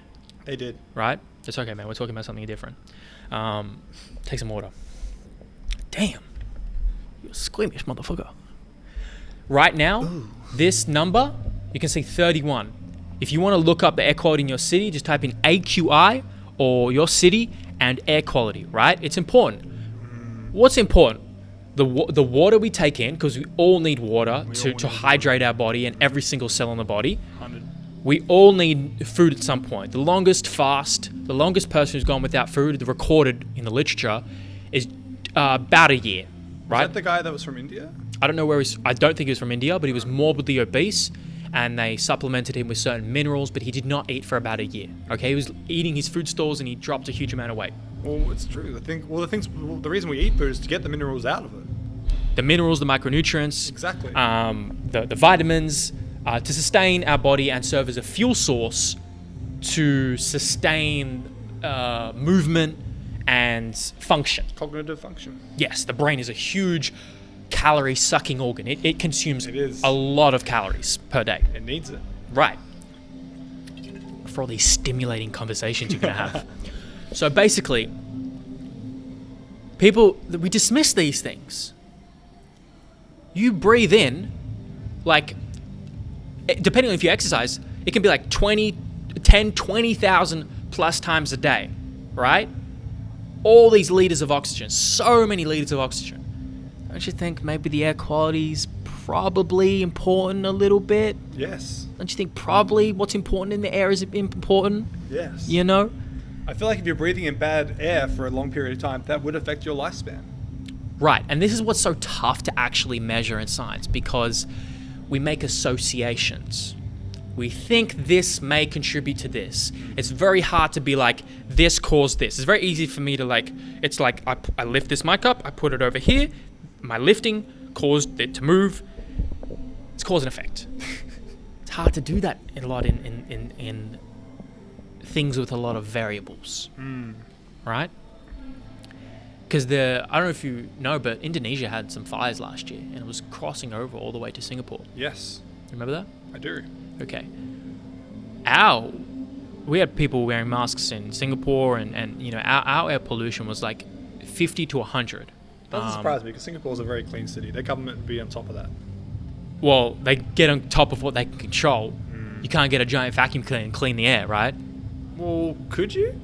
Trees. Could you build like a trees? Well, trees filter out the air. Trees would take CO2 out of the air. That's why they're so important. And that's why those motherfuckers chopping down all these fucking forests and all these nature reserves for their... I gotta calm down. For all their to make money, to make resources. And bees are a big thing as well. Bees help a lot with the environment, Yeah. with our air as well. Pollinating. Pollinating, yeah. I think there's so many things that go on that we really just don't know a lot about. Oh, fuck it. Even the shit I'm talking about now, I don't really know a lot about. Like, but you know your thing, music. I mean, you tell me your thing. Let me tell you what I think your thing is. I'll say the three things I know the most about, I tell feel. me. Music. Yep. Tick, motherfucker. Video games. Yep. And I'll include like fantasy sci-fi in I was there. gonna say books. Yeah, like and, story. And pussy. Oh, bro. Man, do I know. How many women do you think you've slept with? I don't know. Probably like just over 100. Okay. That's Could be just under, could be just over. I feel like that's where I'm at. Okay. So what? That really? I feel like I hear a new story. I knew a couple stories every time I see you. I've been quiet. Last year. Okay. It's a quiet year for me. Okay. You're 29. 29, yeah. So it's not a once per month for the last 9 years, the last 10 years. No. Because that would be, There was. that would be like I 200. feel like from when I was 21 to 25, that was when I was just an animal. Damn. And learning everything I could. I feel like the past 3-4 years have been more about not just every single person I can fuck, but finding one person I can have a good connection with and continuing that on. Sure. More meaningful relationships. Exactly. Good for you. Now, pollution. You have ozone. Ozone is formed in the atmosphere by photochemical reactions in the presence of sunlight and pollutants. Okay? It can reduce lung function, can cause lung inflammation, trigger asthma, and cause breathing problems. You got nitrogen dioxide produced by combustion from like cars and like things that produce gas, like cooking. Long-term exposure has varying adverse effects, including inflammation of the airways, lung function, respiratory symptoms. Similar effect. Sulfur dioxide, emitted from industrial sources, including power stations, okay, causes constriction of the airways, so vasoconstriction of the lung, leading to changes in pulmonary, which is lung function. So similar effects. We got carbon monoxide, affecting the binding of oxygen to hemoglobin, okay? I just covered the mic, sorry. The binding of oxygen to hemoglobin, which is an oxygen-carrying molecule. So basically... It sounds like a mythological creature. To transport oxygen around the body. Also a mythological creature, depending on who you talk to. The hemoglobin. Sounds like a different breed of goblin, like the hobgoblin. Anyway, continue. Wait, you didn't talk about the three things you're most good at. I think 3 things you're most intelligent in. Well, I think a big thing is what we're talking about, just the human body. I just dedicate my life to understanding, optimizing the human body. And it's great because there's endless things to learn about. When you feel like you've learned everything, there's still stuff we don't know about the human body. And there's always more things, more research, and more things we're discovering. So when you create inefficiencies with lung function. Also, have we talked about the thing of Jungle Beats? I don't think we finished talking about Jungle Beats. Let's just roll with it though. Damn. When you decrease things like lung function, right? The binding of oxygen to hemoglobin, now every function in the body becomes inefficient and suffers as a result. And you don't think that's going to affect your lifespan? Your chance to get a disease? Come on, man. Like, this matters. So people... It all adds up. And maybe a day, 2 days is a couple of days. Right. you'll probably be okay if you don't have any respiratory issues. But we've experienced dozens of days in Australia along the east coast where the air's been bad. Polluted as fuck. You could smell. Even now, look outside now. Like, I know the air quality is actually Not as good as it normally should be. well. No, so I looked it up, and it's 31%. good right now. Okay, that's alright. It is good right now. It's 25, so it's between 0 to 50, which is pretty good. But it seems very hazy right now. I don't know. I actually don't know why. Maybe the windows? The windows probably contribute. We need to get a window cleaner. But yeah, man, does that make sense? Because when we talk about these things, I go in. Yeah, that's what I love, man. You go in, and I try hard to stay in. But then I just want to jump. Fucking. So what were we talking about before? We talked about the coronavirus before. Yes. Oh, sorry. There were, and you know, places like India. Have you never been to India? I've never been to India. I've never been to India, no. Okay. Places like India and China are like the most known as the most polluted cities for air quality. Yeah, India doesn't surprise me at all. Especially southern India. And you think people living there every day like that? Damn, man. But I feel like if you've done that since birth, then you probably would build a bit of a resistance up to it. Still not good for you. Perhaps Still would an definitely adaptation, shorten your lifespan, but I feel like, yeah, exactly. There were over 150 cases of diabetes based on pancreatic dysregulation directly related to air pollution. And this is from conserveenergyfuture.com.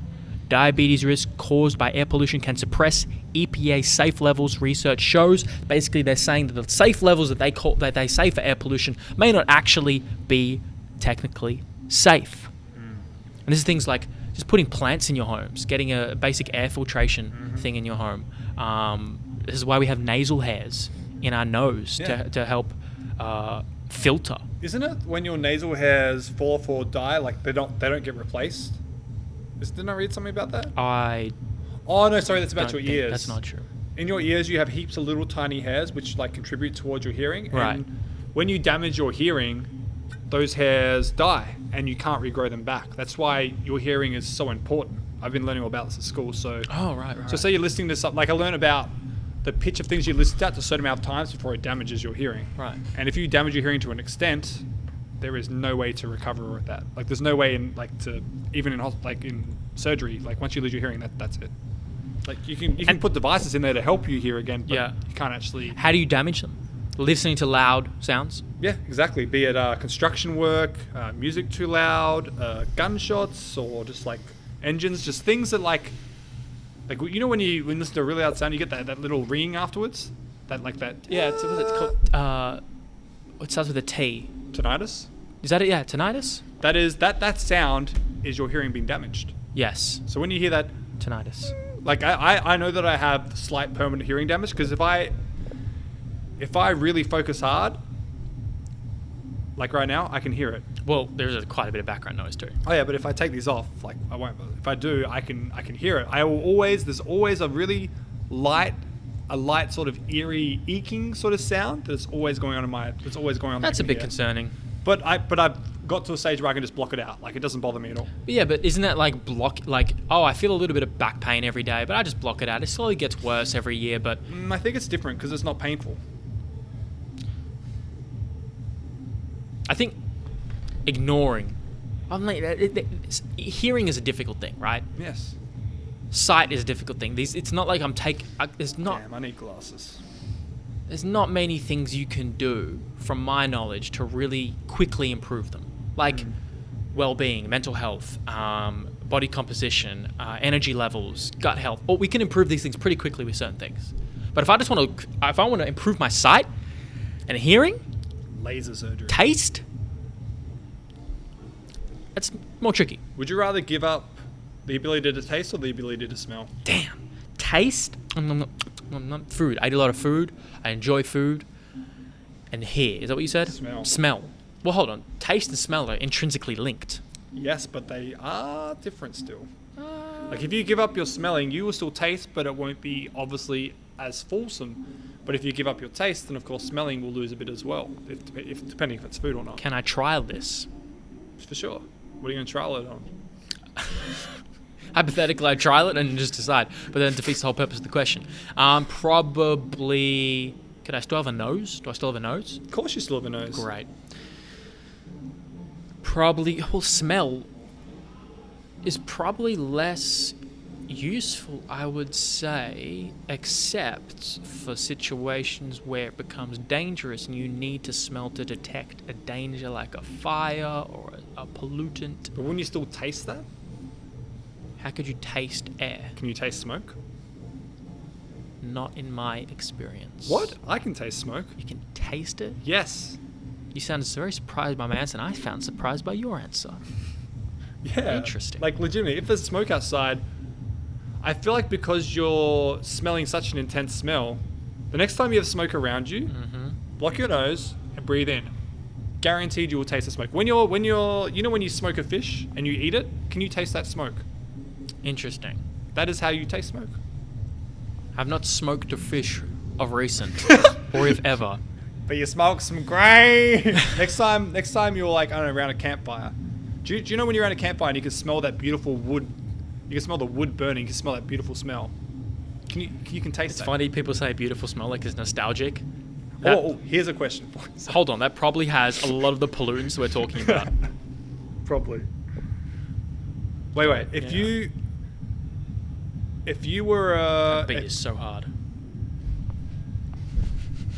I read this on Reddit. It was a really good question. If you were a love potion, Yeah. what would you smell like? Choose 3 smells. Like if you were to be a smell to somebody, and you were to pick 3 smells, like your whole being, your whole essence, is to become 3 smells. What would they be? Like 3 smells that just make you who you are. Wow. That's a great... Can you... I like a wood smell. I fucking do not like colognes. Do not buy me cologne anymore. Please. I have like half a dozen colognes in my home. Yes, I will not and wear that that. shit takes like 5 years to go through because one spray is like a fucking 1/1,000,000th of the And bottle. I ain't putting that on my skin. Who knows what... Notice they don't put ingredients on cologne? No. Why do you think that is? That list would be as long as your mum's titties. But wood. Sorry. Like, say for an example would That's the be, question. not me, but say an example would be like, oh, my smell would be freshly mown grass, That's good. wild mushrooms, and peppermint toothpaste. Wow. So like that's just an example. Like they're 3 things that can mean a lot to someone. Ooh. That great smells, and that's their smell. Mint. You love the smell of mint? Love mint. Like, would you say it's top 3? Shout out to mint. Let's look up best smells. Is that going to help you out? But you're going to go with wood. So Bacon. Ooh. what type of wood? Like smoked wood, fresh wood? Like maybe like when it's been raining and like you're walking in a forest and you can smell the moss on the wood? Can I smell like rain Yes. in a jungle? Yes, that is a smell. How good is that smell when you're walking through a jungle and it's been raining? You can smell that dampness. You know what's weird? What came up on the top 10 best smells in the world by this website? Poo? Fresh petrol. Oh, petrol smells good. That is weird, isn't it? Because I feel that. I feel a weird thing. It's like, why does it smell weirdly good? That's why petrol... Did you know petrol sniffing is a big thing and a big problem in a lot of places? Isn't that like Aboriginal communities have that problem? But not just Aboriginal community, a lot of other people as well, man. Damn. Oh. Because it God. gets you high. If you smell petrol, it gets you high. And that has, again, a lot of the chemicals that we're talking about that are going to affect the function Yes. of your body. For sure. Second is fresh air. But what's even better, every now and again, because I live like 10 minutes away from the beach, every now and again, I'll get a whiff of the wind will just be in the right direction, and I'll get a smell of the beach from my home combined with the fresh air, and it will be this gorgeous smell that I'm just like, those moments in my life, it's very strange to say, I'm like, oh, this is peace. Wow, this smells so good. I'm so at peace right now. The smell of like, I feel like that salty smell along with like the ocean and the way but I feel like I don't like that one where there's been all that dead seaweed up on the beach. That smell I don't like. That's it's more of an aggressive smell. Yeah. But we got It's like the stanky ass pussy beach smell. Like if the beaches the were beach- yeah, beaches right. were pussy, Right. then seaweed beaches would be like a stanky pussy. Oh damn. I see you. That's a good one. Freshly cut grass. Oh, see that was an example I gave. 'Cause, Vanilla? Like Vanilla. Coffee. I think coffee would be one of mine. I don't drink coffee or like coffee, so I cannot relate. It's pretty In strong. the morning when I wake up and you smell coffee, that shit wakes me the fuck up. Said rain. Bacon. I don't like the smell of bacon. Popcorn. Popcorn smells good. Campfires. Yeah. Melted chocolate. Yeah. Here's one. New books. Or old books. Ooh, Harry Potter in this bitch. Well, that's where this question stemmed from. 14. A girl's neck. What? Nah, I get that. When you're really turned on through all the pheromones and you just like, you haven't even kissed them yet, and you put your nose up against the neck and just like sort of like do this and smell it with no perfume whatsoever. I get it. That shit is hot. I have a girlfriend who doesn't smell, so that's a. She doesn't smell at all? Nah. She never farts around you? Not. Well, she's like. You haven't even reached a stage where you can fart around each other? That's not the same thing as smelling. I'm talking about normal, general body odor. Like everyone has a body odor, right? Well, not to say that race isn't a huge thing to it, but a lot of people of the race that your girlfriend is, they generally just don't smell. Isn't really that well. interesting? You found that, huh? Legit, man. People that I've been with of that race do not smell. They don't sweat. They don't really have any body odor whatsoever, no matter how hard they work. Sweat, yes, same. Not for me, but for her. Yes, legit. Interesting. Man. I think it's a lot to do with their diet and obviously evolution. Evolution, baby. Legit. There's 46 as an airport. I don't feel that one. That is definitely not comforting. But some people like the smell. It is exciting though to be in an airport. Anyway. Water. Oh, come on, bro. I'm out of water. But it smells good. Damn, should have packed more water. Next time, I'm rookie mistakes out here. Like a fresh mineral water, like a creek. Like you're just sitting next to a creek and you're just smelling the water. Oh, speaking of, we went to in Dalesford. Have you been to Dalesford? I have been to Dalesford. It's beautiful there. Great area. Really good. Love that place. Recommend it. If you're from Melbourne, go to Dalesford. Spend a day there. It's beautiful. People there are amazing too. My girl took me to Dalesford and Hepburn Springs for my birthday. Hepburn Springs, beautiful. Right? Stayed in Hepburn Springs, Hepburn Mineral Spa. Shout out. It ain't no Peninsula Hot Springs, but you guys doing alright. You guys doing alright. Alright. These are real. No, actually, yeah. It was raining. Hey, it's a good day when it's raining. You in like a place like that. So you sure you want to give up your smell for your taste? Because we could say what are the 3 tastes that would be now. I think you taste a lot more than you smell. I disagree. Shit, you might be right too. God damn it, I don't know. That's I the think thing. a smell is quite passive.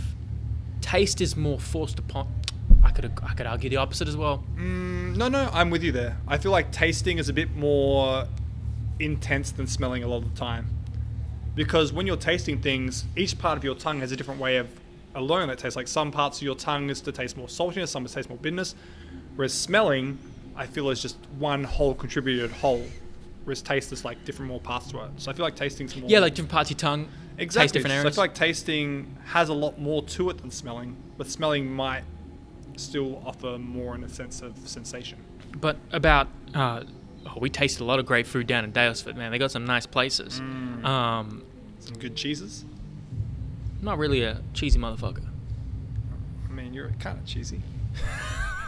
That was cheesy. Easy Mac with the cheesy wraps. Who the fuck Yeah, about that? really good. People so friendly. Bruh. I'd never been to like a town I haven't been to, and just people just rolling up Yeah. and just like, go ahead, you got something to say? I was going to say their whole community is friendly as fuck. Absolutely. And apparently, I'm gonna look this up. Pretty sure they have one of the largest gay communities as well. I was about to look up. I'm gonna look up the statistics. Yeah, I've probably never seen so many openly gay couples in a short period of time. Which is amazing. Yeah, it's like become a hub. It's as if gay people are just happier than people that aren't gay. Interesting. Honestly, it's like a odd statement, but like maybe there's something to kind of openly accepting exactly who you are through the identity of sexuality. Your face is scowling a little bit. You good? What? Oh no, it wasn't. Sorry. That's okay. Maybe I overanalyzed the expressions of Alexander Mann a bit too much, but you know, expressions tell a lot of words, right? They do. Right? Sometimes people don't realize they're doing shit though. Apparently, I'm headline reading, but every second person-ish is gay in that town. Mm-hmm. That's like 50%. Damn. That'd be great living there. You'd never feel bad. Damn, that beat is hard. Yeah, it's such a great area. Highly recommend. People are so friendly. Just like people, it was like a movie. It was like I saw this female couple. They were together, holding hands, walking down the street. Two kids walking down. They said, you just greeted them. Hi, how are you? Kids smiled. They It's a nice little interaction. I'm like, what is this, a movie? What am I watching? This is great. People are so friendly. I love that. People don't really roll up on each other. No. Say what's up nowadays. Smaller towns, they do. Yeah. Where I grew up, It's a community. I knew everybody. When I walk down the street, I legitimately will say hello to every single person I go past. That's very nice. You think it is, but Until you got shit to do, right? I guess shit to do is one of them. Like, say if I went to go, Mum's like, oh, I'm gonna go shopping. You're gonna come with me. I'm like, okay. And you know, shopping should take 10 minutes. It takes 2 hours because she's talking to every motherfucker she bumps into. Goddamn. Okay. And then like I'd bump into one of my mother's friends and their kid would be there and we're just looking at each other like, these bitches. Not even talking, just silent communication. Yeah, like just knowing that we fucking hate in our lives. These bitches. But no, a lot of it gets to the stage where you just want to be alone. You want to be able to walk down a street. Like, I love the city, man. I can walk down a street with thousands of people and none of those motherfuckers know me and none of those motherfuckers want to talk to me. Now imagine if you were famous. I've imagined many times. I'd love to be famous. Would you?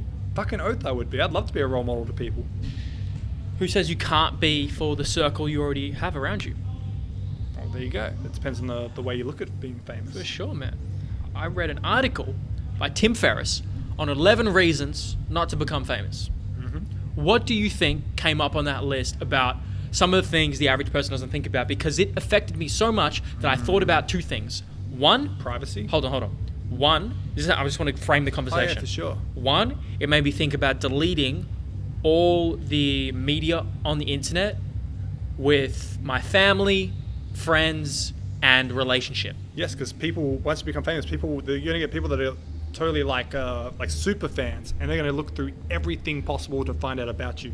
And then get to you or affect your family, friends, and people close to you in negative ways. Yes. Number two also was changing my name online. My name is unique enough where you can get to me and my family members relatively easy. Okay? We're in a position now where we've exposed ourselves and our names to hundreds of thousands of people. Yes. Okay. Technically, 1 million plus. Technically, yes. Right? 1 million views, baby. Especially for myself, we're fortunate we're like Z-list celebrities. Like, we may get recognized every now and again at like a hip-hop event. It's true. It feels Right? good. Which is cool, right? But for some people, and eventually who knows where we'll be in 10 years, 20 years, right? A guy like Rogan, a guy like this guy Tim Ferriss, these guys aren't like A-list celebrities like a Dwayne The Rock Johnson, Kevin Hart, No. but they're influential enough where death threats, extortion, harassment of family members, Yes. kidnapping. Especially with what they're doing, because I feel like when you're an actor or singer, you're a bit safer because you're not openly discussing a wide array of topics that could negatively affect someone the way they see things. Say that again. Because say Joe Rogan, for example, because he podcasts and he talks about such a wide array of things, right, with a wide array of people. There's going to be a lot of people that are watching that are going to disagree with them, and that disagreement could lead to them doing what you said. Right. Whereas if you're someone like Dwayne The Rock Johnson, Sorry. you're not really exposing your thoughts as often as they would, because you're portraying a different character. Right, you're in a movie, but like, you think about also, like, how many people, let's say a room of 1,000 people, how many people would have some type of mental illness? Out of 1,000, probably 1 out of 3, I would say. Okay. and the absolute total number of that increases the bigger the population you get. Say you have an audience of 50,000. What about 100,000? What about 1 million? Just keep scaling up. 100.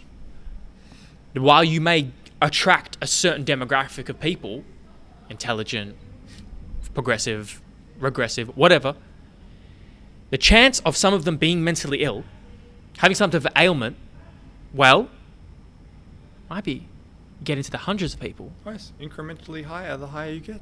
Okay. How many of those people might want to stalk you, extort you? There was a couple, I don't know if you, Gavin and I think is YouTubers, Gavin and his partner, I think, and wife, Megan. I don't know who they are. They were in their home. They have, between them, exposed themselves to tens of millions of people, big audience. They're in their home. They had a stalker in the middle of the night come through their door with a weapon, fired a shot, right? They freaked out. They hid themselves in a closet. They called the police while they were in there. And he, as he was leaving, because you're like, oh, maybe they're not home. He was leaving. He got in an altercation with the police. After they called the police, he was shot, dead, right? Yeah. This guy, he was stalking and had once they went through his records, they found all this information that he'd been kind of obsessing over about this woman, right? Things like saying about the person she was with, like, I hope he dies alone, and da-da-da-da. Like, this person was hell-bent on destroying one of their lives, right? Wow. All And because killing of one some of them. fixation they'd built up. Exactly. It's a fixation. There are dangers and risks to fame that I hadn't really thought about that are making me reconsider how I position myself on the internet with privacy details. Because if things keep going, I mean, it's not often where you just regress and you just lose an audience, right? You really have to do something quite extraordinary for that to happen. Things keep going. I'm a consistent motherfucker. It's true. I don't see myself stopping having these conversations. Why would I stop? Why would you? Right? So, Oh, maybe if you lost your voice. yeah, that's just. Or you could just talk through I'd find some technology. Ding ding dong. I'd prevail in some way. So, isn't it just a matter of time before you have some experience like that? Depends on how you get famous and how famous you are, I guess. But yes, to a degree. Like, this guy, Ferris, I have another story. He uses a really good piece of advice he gave was use a pseudonym name when you're traveling, okay? Because what people and kidnappers may do is that will hold you for ransom to get your friend's family to pay money for you, even if you're not famous. This affects people who aren't famous when they travel abroad to Asian countries, to Middle Eastern countries, to lower social economic countries. People will, these kidnappers, they will figure out the itinerary of who's on the plane. They'll do some searches of the names, and they will either do one of two things. You have a driver, they'll pay your driver off, or they'll threaten him to get out of there. There's your driver gone, okay? Now they've replaced him. From there, if you don't know, you might get kidnapped or extorted or whatever. Now he was about to leave his hotel. He noticed the guy with the sign had his real name. He's like, oh, that's not right. I didn't give my real name. So he kind of did a quick thinking. All right, hold on one sec. I'm just going to make some phone calls, right? Went inside, made some phone calls to actual people, like, what's going on? By the time he came back out, the guy who was holding the sign of his real name, well, he was still there, but then his real driver came up. And when his real driver came up, that guy ran off. The guy who knows what that guy was going to do. That's the point. It's like he had this near risk, a pretty high risk situation potentially. Yeah. He just got out of it because his real driver came. He realized this is the power of, like, all right, being careful when you travel. If you have any type of presence, think about using, even if you're wealthy, think about using a pseudonym name. So, invasions of privacy and all these risks, it makes you think.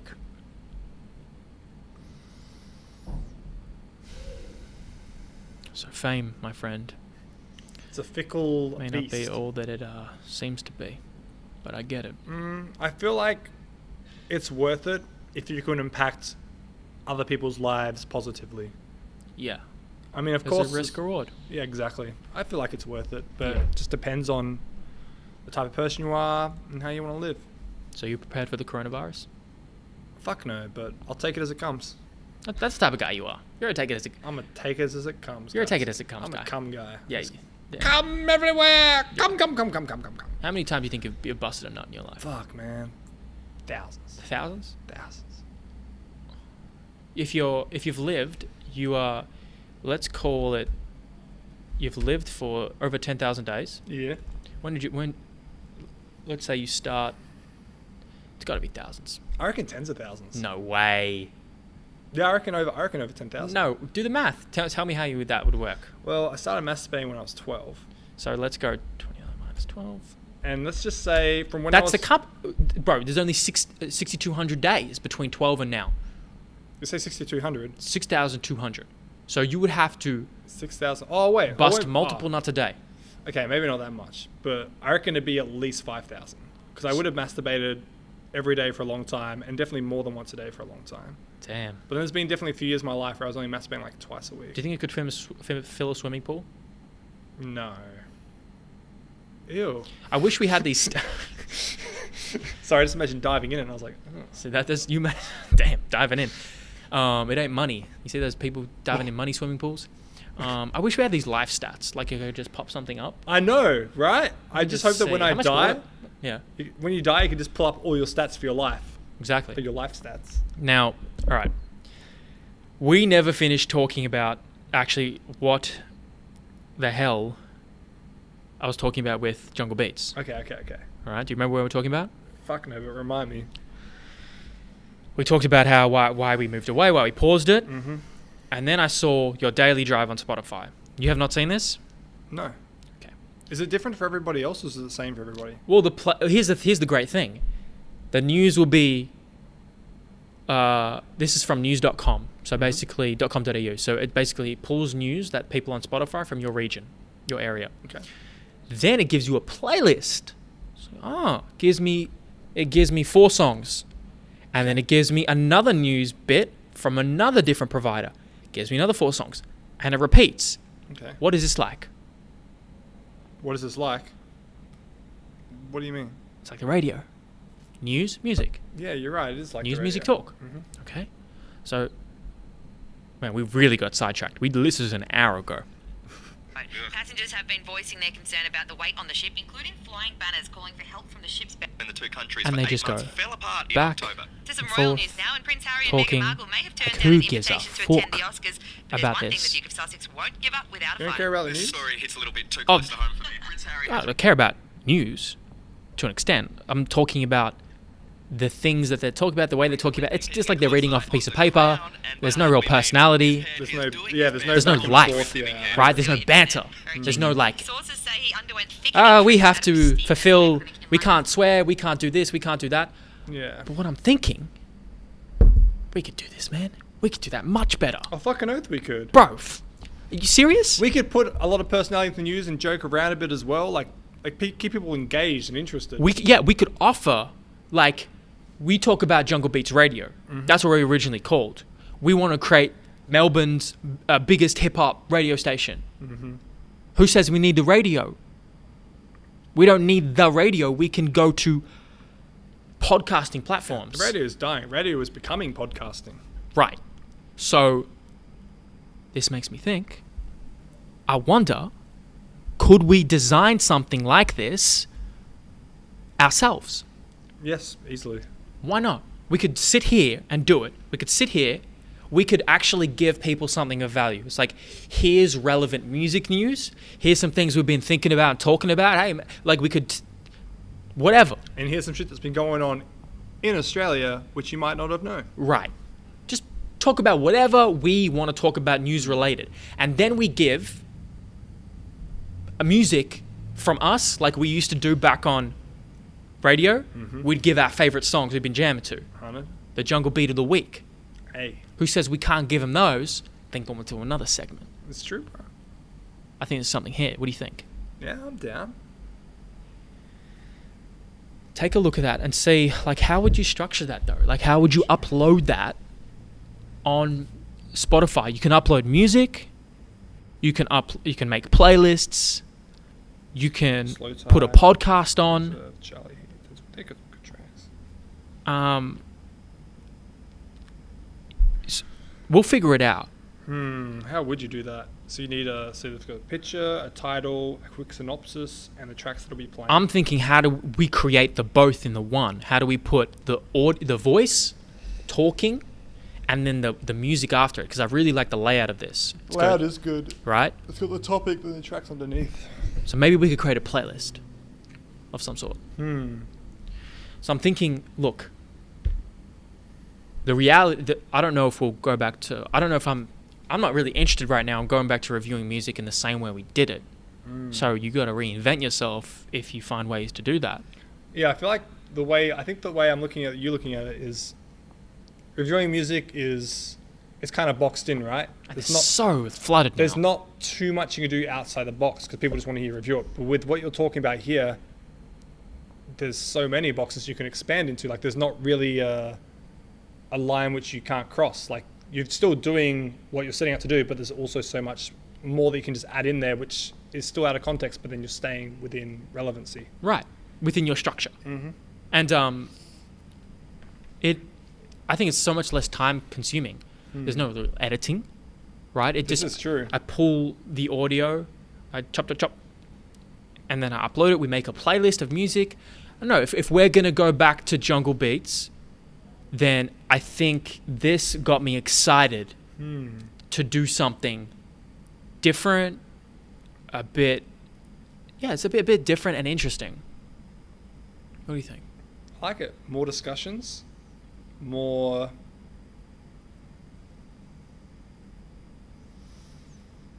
Sorry, I think I need something to eat. I'm pretty fucking... I can see you going downhill. I'm pretty lethargic, eh? I should have eaten something before I came. You're going down. You've been fasting all day. I'm fucking going down. No, I'm not fasting. I just had a lot. I just busted a lot of nuts this morning, so I understand. a lot of my energy has been released. God damn, that woman who took your nuts and took your vitality.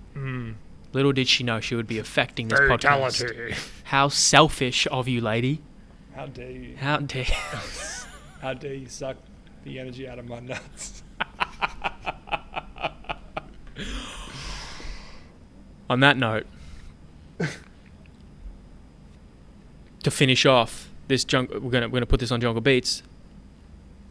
When you get back, that would probably be something to do, right? Bust another nut? Well, you're gonna do that regardless. I'm talking about this. Yes. Your daily drive with Jungle Beats. Yes. Right, whatever it is. I think we'll come up with a name. I think we'll come up with a way to do it that's different to the way you've done it, but still similar in a way, because that's what's inspired it. Right.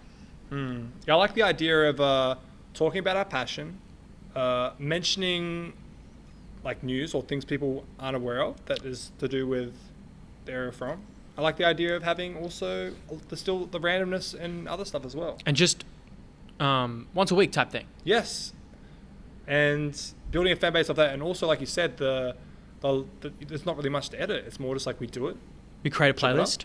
Put it up, and I think, and also the fact that a playlist I reckon we could pick like maybe 5 tracks each, 10 tracks a week. Yeah. Or we don't even need to do that much either. We could do maybe 2. So I might upload this when you get back from Sydney. Yes. This particular one on Jungle Beats because I think it's a good idea, and I like it. I'd rather people jack our idea after we do it. You know what I'm saying? I feel you. And also in that time frame as well, we can figure out more ways to improve and add to make it more like, I don't know, just a really good and fun thing to do. Absolutely. So when will you get back? After May? So May 2020, you'll come back in 2021. Pretty much. Damn, it's a long time. But what if I get a job there? That's the thing. That's another thing. Well, who knows what's going to happen? Who knows, man? This is just a good excited. idea. It's a good ass idea. Good ass job. Good ass job. You should be excited, man. Boy, easy.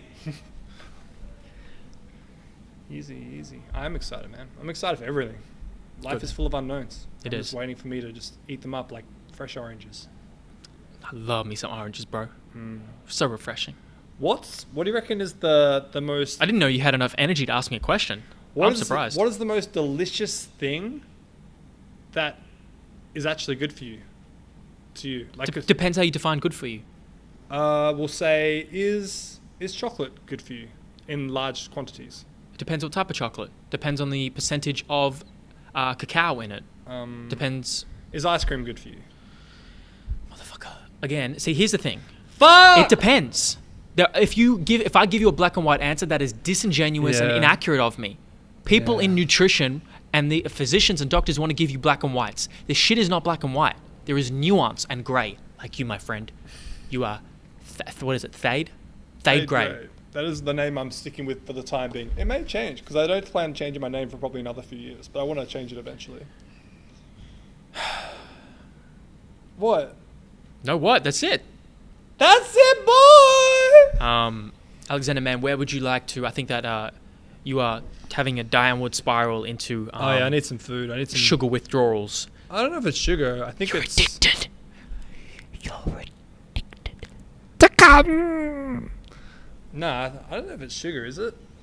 I think it's just It's a common one. That's why I mention it. True. I think if I don't I- just mean sugar. Carbohydrates, food, like if I'm craving a food right now, it'd probably be something like something satiating. like a burrito. Mexican. Like a nice, lots of beans, lots of hot salsas, tangy. You ever been to Sour cream. Zambreros? No. I might take you to Zambreros. Oh, Zambreros. Yeah, I've been to Zambreros. Okay. I got some dope ass shit. Okay. Where can people find you on the internet, Alexander Mann? Where would you like to point them to? Would you like to point them anywhere, or do you not care? Not the moment. I don't get too much, just because I'm not really doing too much with the internet. Okay. Like I'm trying to use my Instagram a lot more. I see that. I'm Well, trying to. Not really, but yes. I mean, obviously, it's like pretty much just my cat and music, but I definitely want to get it towards. I think I want my Instagram to be more music focused. I want to like people to check out my Instagram and be like, what's Alexander Mann been listening to? Why not make it like a blog for music? Exactly. I want people to. Fade Grey blog. Fade Grey What's music. Fade Black at the moment? Ah. Is it? Is it Fade Black? So you're going from black to grey. Pretty much, yeah. Then you might go white. Well, I associated with the color black for a long time, but then I realized that I'm a very neutral person, and grey represents neutral perfectly. Because people say black and whites. What's the middle of that? Grey. That's what I'm saying. What's the best tasting? Not tasting. What's the best tasting fruit that's good for you? It depends. It depends. Yeah. Isn't that a terrible answer to get an answer? Not really. Great. If you were to get lyrics tattooed on you, or not lyrics, just a sentence that represented the words that you live by the most, what would you get on you? Do you have an answer to this? Yes. Please tell me. I believe in everything and I believe in nothing. What does that mean?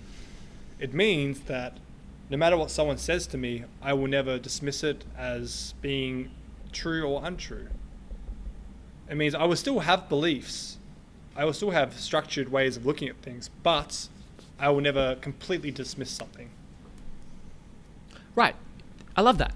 You are open to new ideas. You are open to discussion, Yes. to conversation, to being proven wrong, to being proven right, to new information. Because, That's what it should be about. yeah, like say, I guess you could use religion for an example. I'm not saying that every religion that's ever been talked about or created is real. I'm not saying that it's not real. Whenever someone tells me about religion, I'm open to it to being real, but neither do I believe it. So the way I live life is I believe that everything has the power to be true, but then at the same time I believe everything has the power to be untrue. So I'm never really truly making a decision. Like my beliefs and everything are decisions in a way, but I'm still open to that being wrong. I'm still open to it being right. That's just the way I live. I think it's good words to live by. The words that I've found a lot of strength in. I like that. Do you? Would you get that tattooed legitimately? I think I would. Where would you do it? Shit, I don't know. Well, I want to get a sleeve done eventually. So. Really? Hell yeah, I want a sleeve full of all my my fantasy and sci-fi loves. That'd be cool. I want a sleeve. I legit want 2 sleeves, but this is like down the track. I want one to do with all my nerdy side, and I want one to do with music. That's cool. So one like hip hop and look R&B orientated, and one like That's that. like two sides of your brain, two sides of your personality. Yeah, they're my 2 main passions. So I'd probably get, I guess, somewhere like maybe just I don't know, on my chest or my back. I'd want to see it every day though. You know, I have a lot of quotes and principles that I've note taken that resonate with me. Yeah. Look, Just, if you had to pick one. I don't know for sure, but it would have something to do with representing that you are God, and that suffering is an inexorable, inevitable, necessary part of life that carries an equal benefit and advantage. So I would try and find some way to symbolize those ideas, but That's a long sentence. I wouldn't write it down. All that tattooed on you? I wouldn't write it down. I wouldn't do words. I would do a symbol. A symbol. Like a Ouroboros. Are those the self-eating snakes? Yes. Right? The infinity sign, you could say. Oh, wait, on a circle. Yeah, the Ouroboros. Or the Ikigaki. Have you heard of Ikigaki? Which one's that one? Ikigaki is I'll show you. Ikigaki it's a Japanese representation of basically all these concepts coming together to form a reason for being. Okay? So what is your reason for being, right? And you can see, if you look up Ikigaki, is in the middle. Find your Ikigaki. It's your passion, it's your mission, it's your profession, your vocation, what the world needs, what you love, what you're good at, what you can be paid for. So you'd figure out what yours would be, and you'd figure out the shape of what it is. So basically, the more that you'd have, the bigger your shape would be. Oh, I didn't even think about it like that. You could design a shape around it. Yeah, you could design your own shape of everything that makes it up, and that would become your tattoo. Oh, wow. I never thought about that. Like yeah. And like everyone could be a symbol, like what you love, music. You could have like a music symbol, right? What you're curious about. And me, I might have symbolize the human body in some way, and like what is it? Like Thor hammering away at a stone, or like a sword or a rock, just to like represent like the constant pursuit of excellence. That's another thing I would want to represent. But when I do it, I look forward to it. Oh, I think that would be Hephaestus and not Thor. Hey? Hephaestus was the Norse god of blacksmith, and Thor was just the guy holding the hammer. That's right, I forget. You know a lot about these universes. Yes! I like this one. You must be the master of your own kingdom, or there will be uncontrollable chaos. Ooh, I do like that one. Even just the idea of you must be the master of your own kingdom. Master of your own destiny, in a sense. Yep. You are driving the truck, Yes. the car. You decide. Every decision you make. Is you. But that goes towards getting you closer to what you want or further away. Closer to pain or pleasure or whatever it is you desire and seek. That's it. I like it. You must be the master of your own kingdom. Otherwise, someone else or something else will dictate and control and drive the ship. It's like we're heading back to the Matrix, in a sense. Oh, full circle, baby. Full circle. What else? Yeah, that's it. Alexander, man, I appreciate you. I appreciate our friendship over the years. It has taken many different roads and turns, hasn't it? 100. Like we started, I met you in radio. It went from radio, it went to us creating our own studio, it went to go into your place. Yeah, man. And I'm glad we kept it going. Forever, baby. Even if we don't speak for even if we don't meet for like a few years because we're doing our own shit, I'll still keep in contact. The friendship's always there. Absolutely. And that's what's, I think life is about people, man. I think so as well. That's what I've learned, especially in the last 5 years. I used to like have a negative, I don't like people. I used to have that shitty attitude. Like people aren't good. Like people aren't the whole thing. It's about sharing experiences. Right. And who can you do that with? Oh, you can do it with a rock if you want, but that's not living. It's not going to understand you.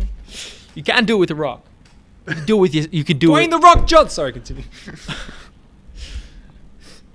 Sometimes I think you have that's not the right word.